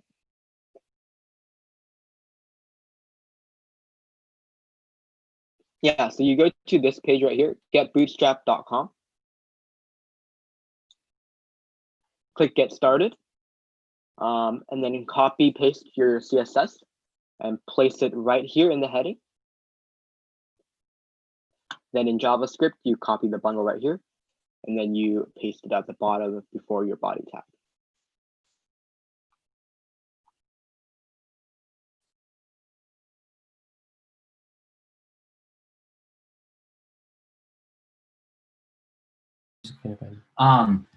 So do you do bundle or separate? No, just go bundle for now. Yeah. Okay.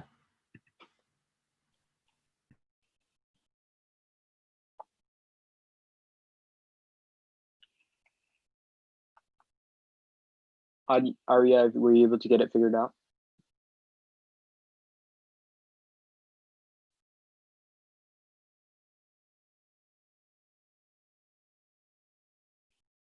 Yeah, bundle for JavaScript. Okay, Where do we place the JavaScript? before the body tag. So right here. Deep, okay.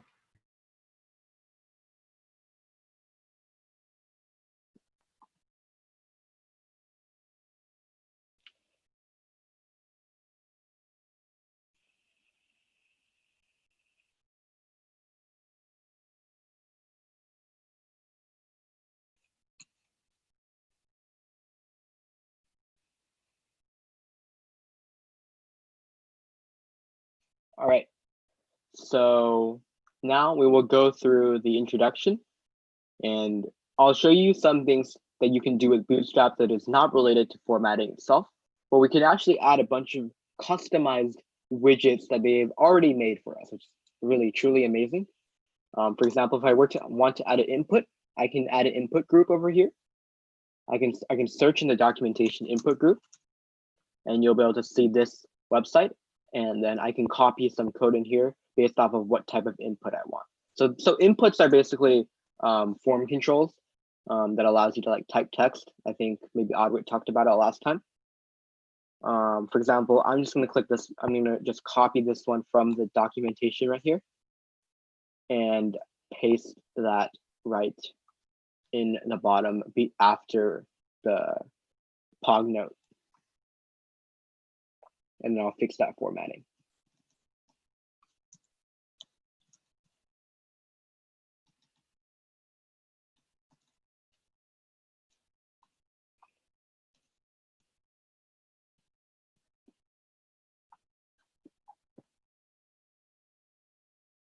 So you just go to documentation, search inputs group, then go in here, copy the last example of your code and paste it in over here.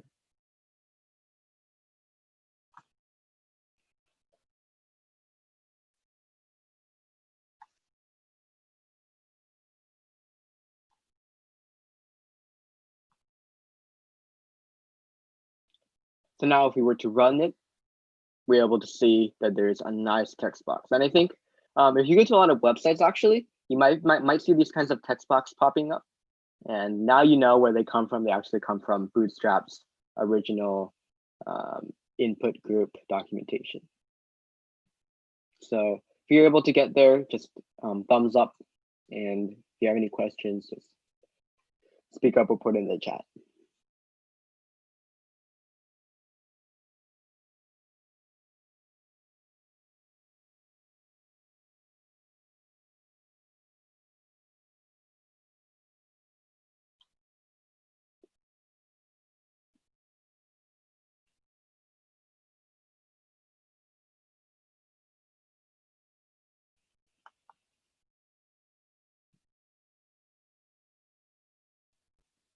All right, so next step is we're going to change this text area code, and we're just going to add a new name, write a pog note, and then it should change that over here as well to write a pog note, and that just allows us to have an input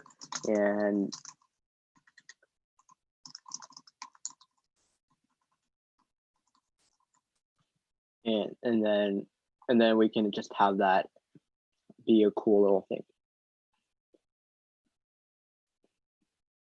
So now that I want you guys to go to the documentation and look at the components, and if you can, try to find a link to where I can input an alert and send that link privately to my private chat in the Zoom. So find in a documentation for the alert component and send that link to the chat.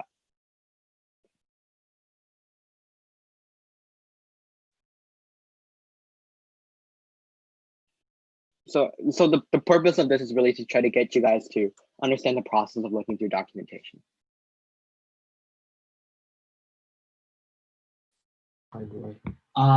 I'm trying to get the button or like the text box to work.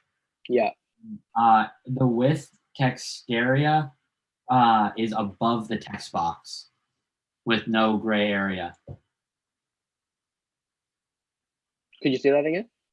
The text area Yeah. is above the text box and it has no gray area in where the text should be.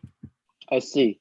So I mean, that means you may have putting this in the wrong location, either the CSS or the JavaScript then. So could you make sure that it's this is before the slash head tag, and these scripts are before the slash body. Here, so it is above slash body. I think I know where it's going.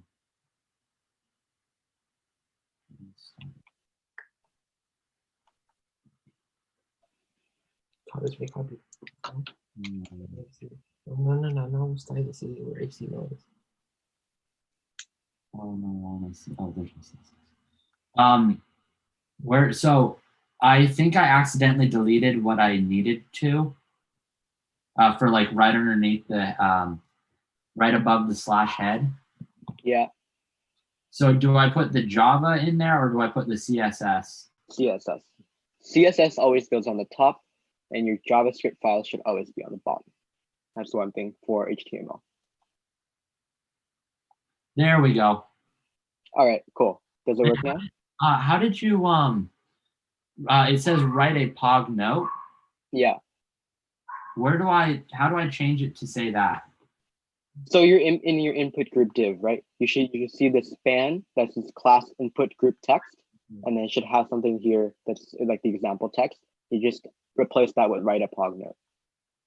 Thank you. All right, no problem, Michael. So yeah, I see a lot of you have given responses. Thank you guys so much. That is 100% correct. Yeah, so you can just go through here and go to the alerts page, and you should be able to see the components for an alert.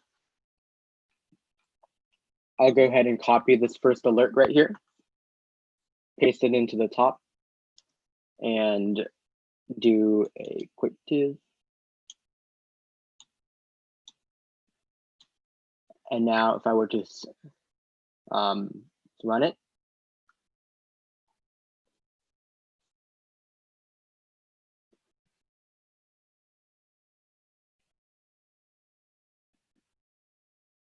now I can see the primary alert being on the top of the page. Now, in this case, I really want to make sure people know when Onch's Cookie Jar Company started. So I will create a very amazing message that tells them that the authenticity and the credibility of these cookies is extraordinary by adding information about when his cookie company was established. So Onch's Cookie Jar Company was established in 1992.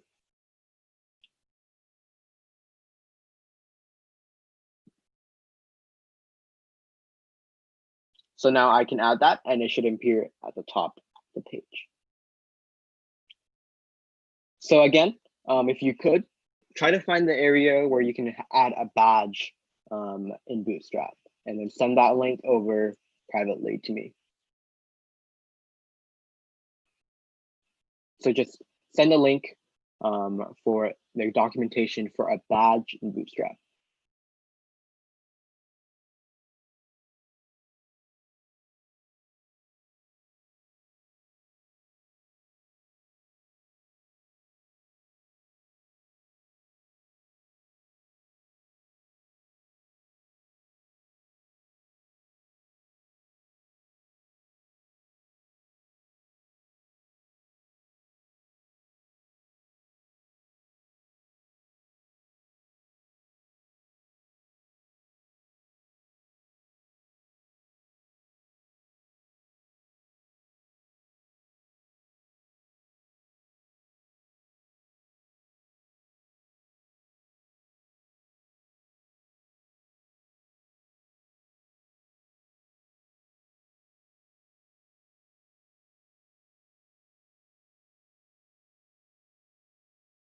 All right, so I'm going to go ahead and add a badge now. Thank you all who responded.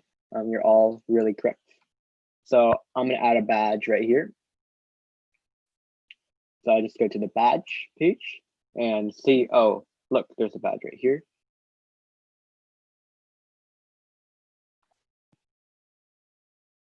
Your whole right box is highlighted blue after adding the alert.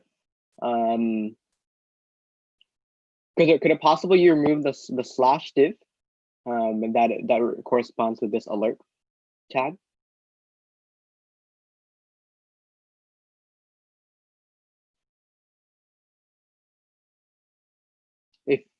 So if you don't have the slash div, for example, if I were to remove that, it's going to mess up all the other tags in here.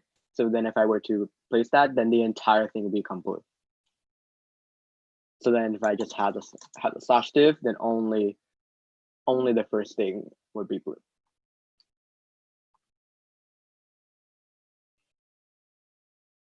Yeah, so for the badge tag, what we can just do is add a badge secondary in here. And then we'll add it right after the cookie jar. We have to really make sure people know it's special, right? So we just add a special tag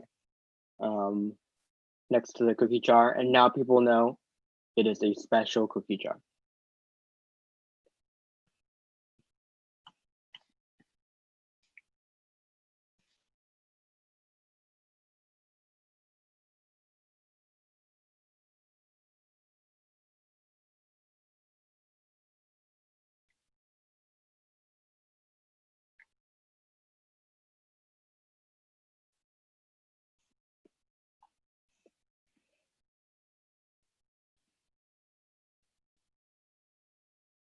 All right, was everybody able to get to these steps and finish everything?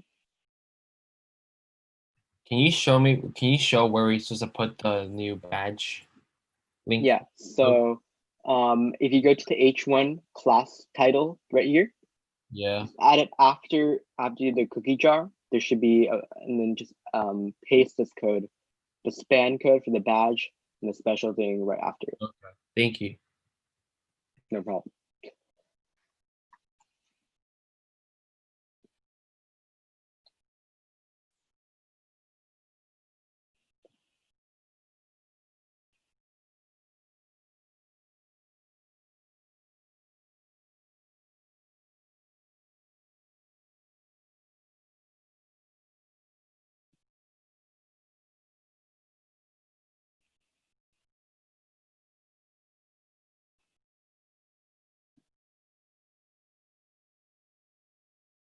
So one thing that's really important, can I change the color of the badge with CSS?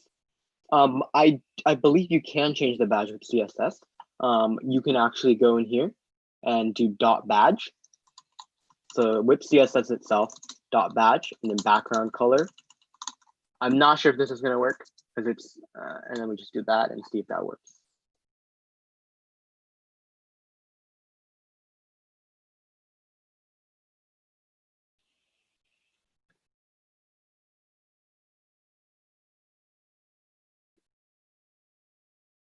Yeah, so if you just do background color for the dot badge class, then it should show up as that specific color. But another thing you can do is, again, adding a different sort of element to it. You can change the badge secondary and change it to something like primary, and that would change the color as well. Or you can do something like default and change the color as well. So you don't have to use CSS for this. You can actually just use some of the predefined colors, or you can define colors yourself with these, which is something a little bit more complicated. So don't worry about that for now. You can just change colors with CSS itself. Doing the dot badge or the classes, you can change it itself.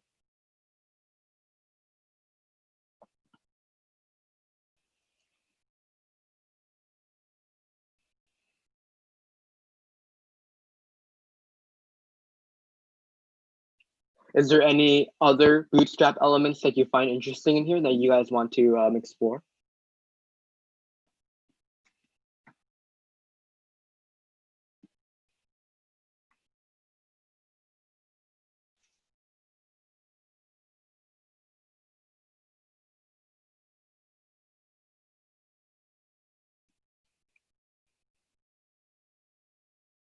If not, we will go over to one of these spinners. I think a spinner is really cool.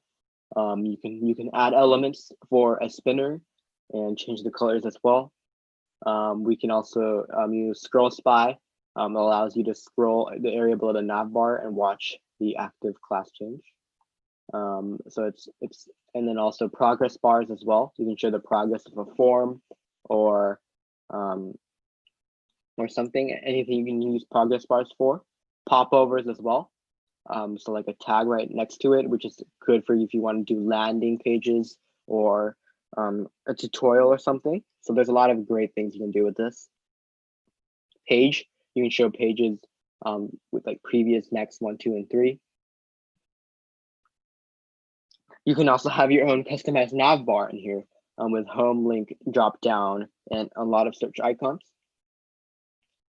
And nav you can also have in here as well, simple nav. Modal, being able to click something and launch a modal. So like this is commonly used if you want to sign in or something, and you just have to sign in through this modal right here. A media object like this is pretty cool. Looks like an ad. So a bunch of cool, really cool little icons or something that you can use to make your thing look a lot nicer. Pretty cool. Okay, so I'm going to give you guys something to work with, and that is try to find a CSS element that displays a Flexbox. So try to search online for that. See if you can find a CSS attribute in here that deals with creating a Flexbox.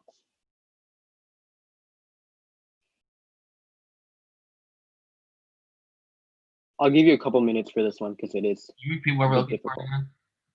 Try to find a CSS attribute that allows you to create a Flexbox.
All right, that one was a little bit hard, but we really have to get going now. So you just have to search Flexbox CSS. And then you will see in W3 schools, it gives you ability to have a Flex container. I'm not sure. Yeah, so then Flex container, you can just do a display Flex. And what's great about a Flexbox is it really allows you to manipulate the objects inside. So it allows you to maybe space objects out, or keep them in the center, vertically or horizontally. And that's really what Flexbox allows you to really accomplish really well. So I said a lot of reallys in that sentence.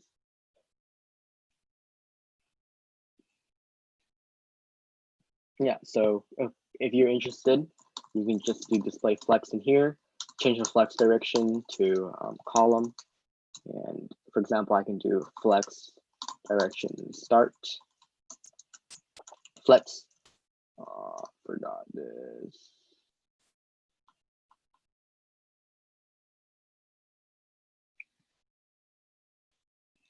Oh yeah, justify content. You can do justify content. This makes it in the row, in the columns, and the column centered. and align item center. So there's a lot of things you can do. Align item center, and this allows you to make sure to center all the elements within this rounded box. So it's okay if you don't get this for now. This is just allows you to format a lot of things. You're not able to get everything centered here. In this case, everything is centered right now, so it's pretty good. All right. So does anybody have any questions?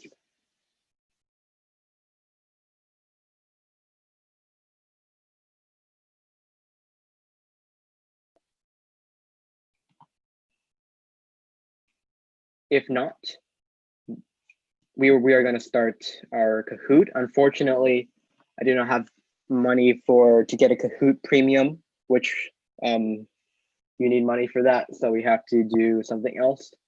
It's going to be called quizzes.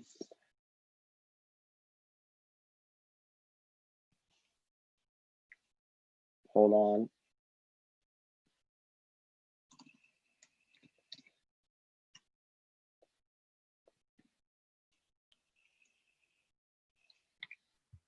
Is this supposed to have a gray box everywhere on yours? If once we put in the flex direction, justify content align items, or The gray box?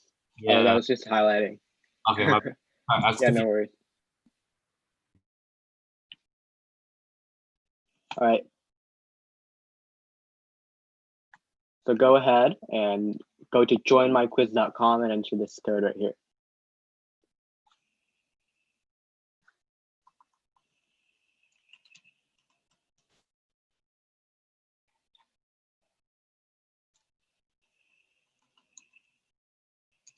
Code is 389120.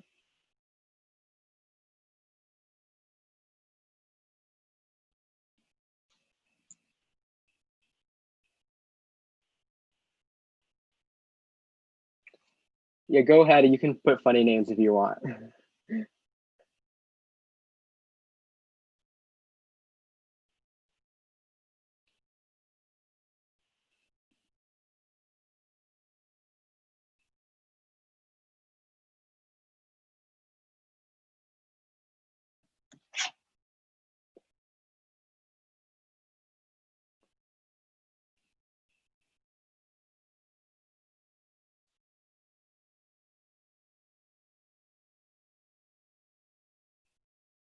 I'm imposter.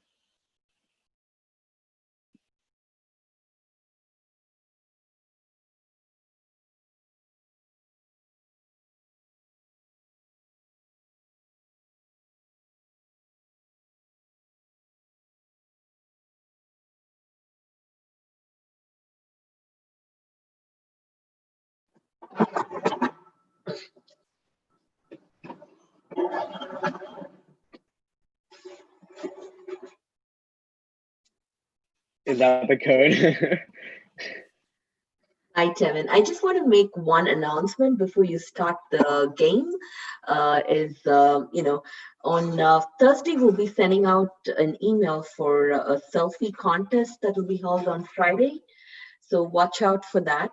And also on October 24th, on the day of the hackathon, registration will start, basically checking in for the hackathon will start at 8:30 a.m. EST. And registrations will close at 9:15 a.m. EST. So make sure all of you, log on to we'll send you the Zoom link for the meeting invite.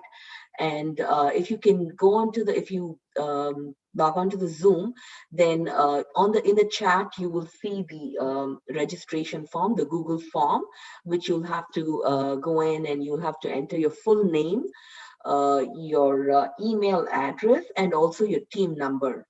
And also for the team the first team to register fully, like if all your team members, if you're three people in a team or four in a team, if all of you register, that team will get a prize.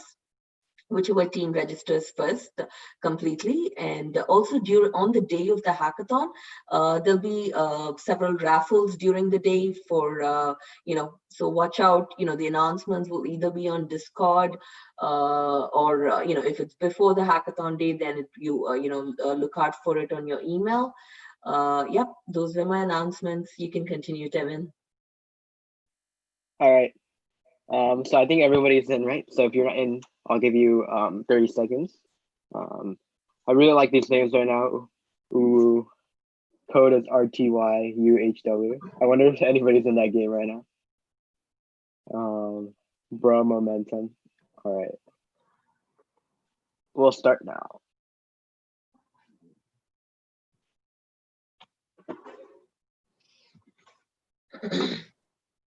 What does CSS stand for?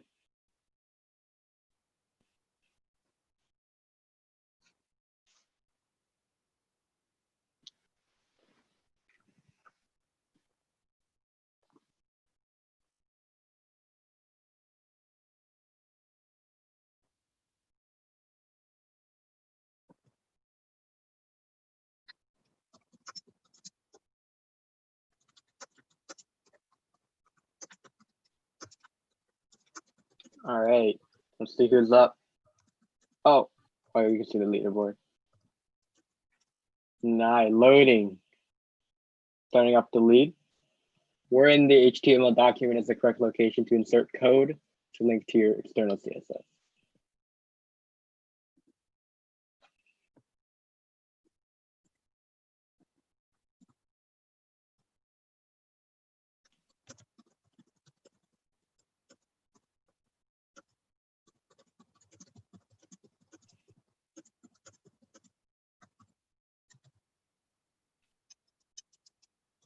Nice.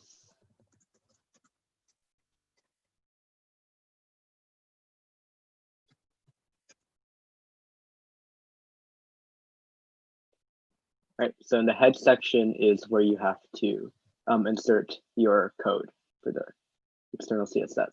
So as you see right here, if you go back to index.html, we inserted the style.css code in that head element over here. Next question.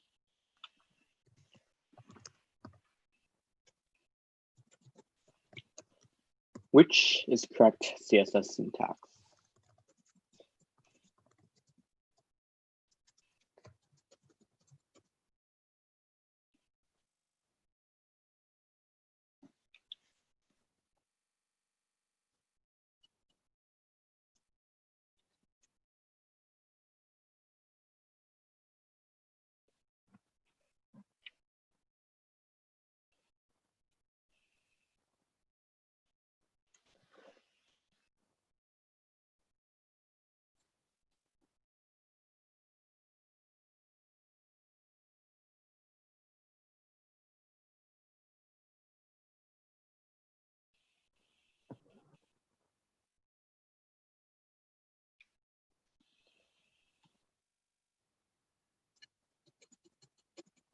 Five seconds. All right.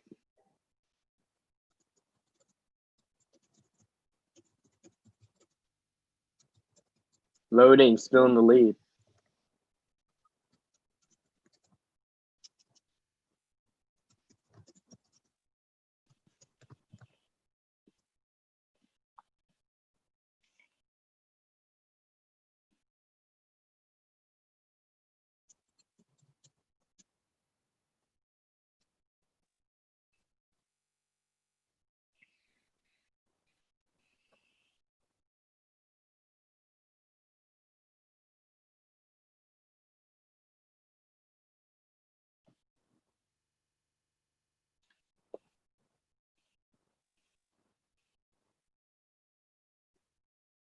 Nice, 15% got it right. Yes, it is the curly braces that you need to go around those properties.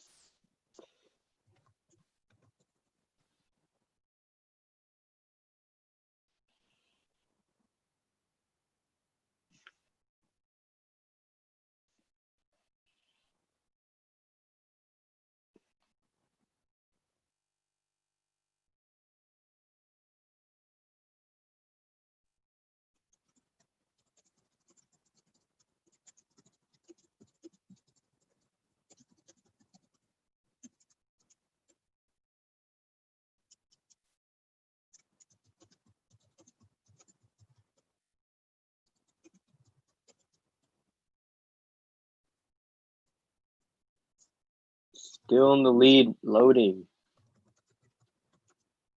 Red, nice job.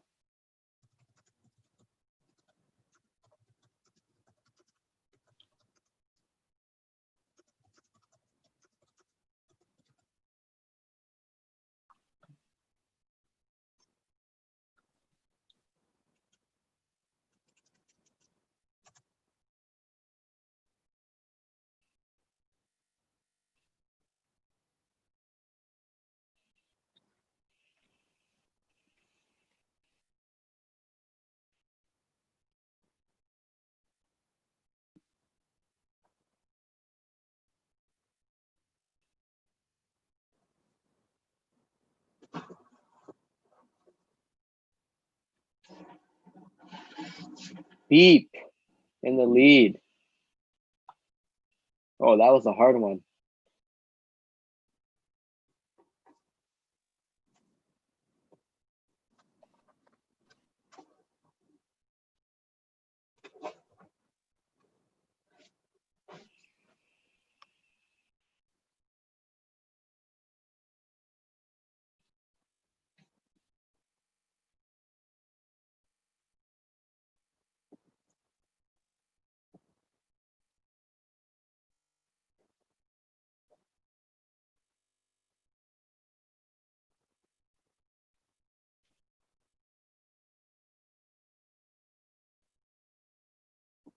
Beep.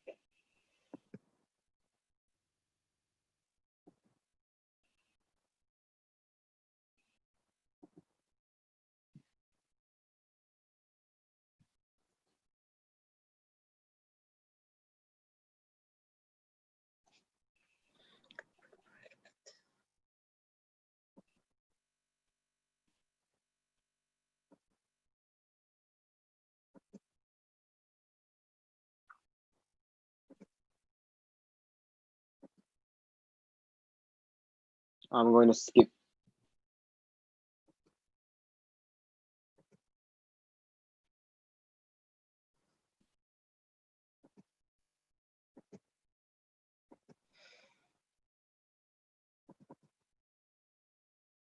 Nice, everybody got it right.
Ooh. Yep. HTML is the right extension.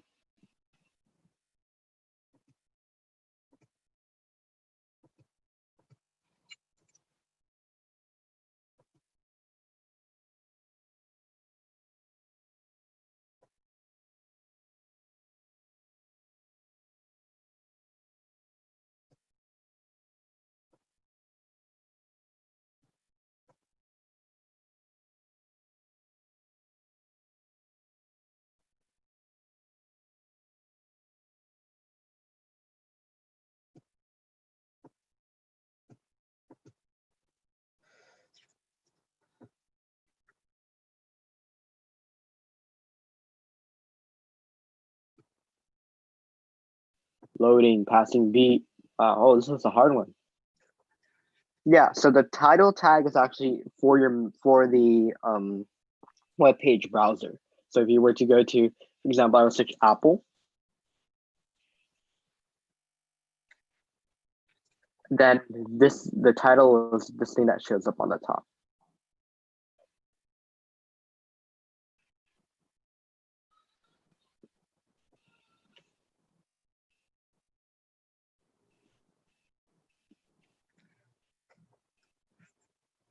Yeah, so some of these stuff, the stuff we did not learn.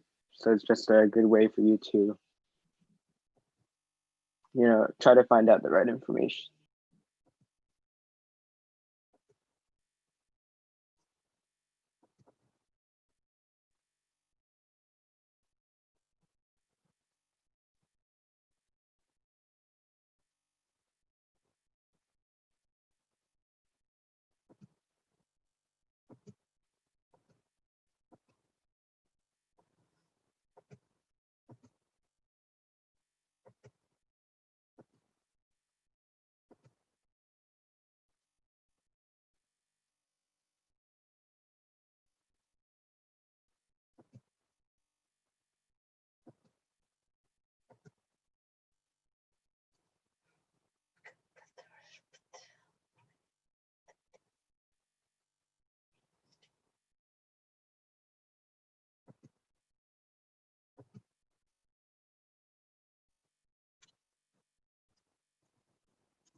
Beep with the comeback, loading moving down to 3. Yeah, so color this is the sort of property or attribute. P is the class or selector.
Yeah, so the web browser does that work actually.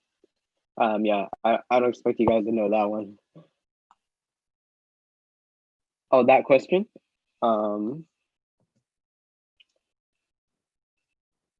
So the web browser, so the IP sends information to you, and that comes in the source of the HTML and CSS files. And your web browser actually, like Chrome or whatever, is the one who actually parses those files and compiles, runs them to appear on your page.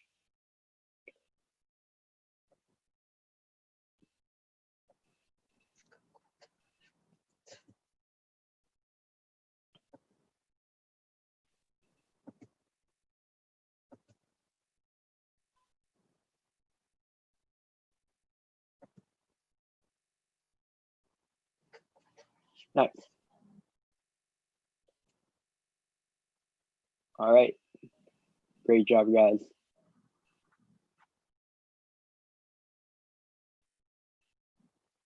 First place, yeah. All right. Well, I think that concludes the CSS workshop today. I hope you guys learned some information. And hopefully we'll see you in the hackathon next week. Thank you for coming.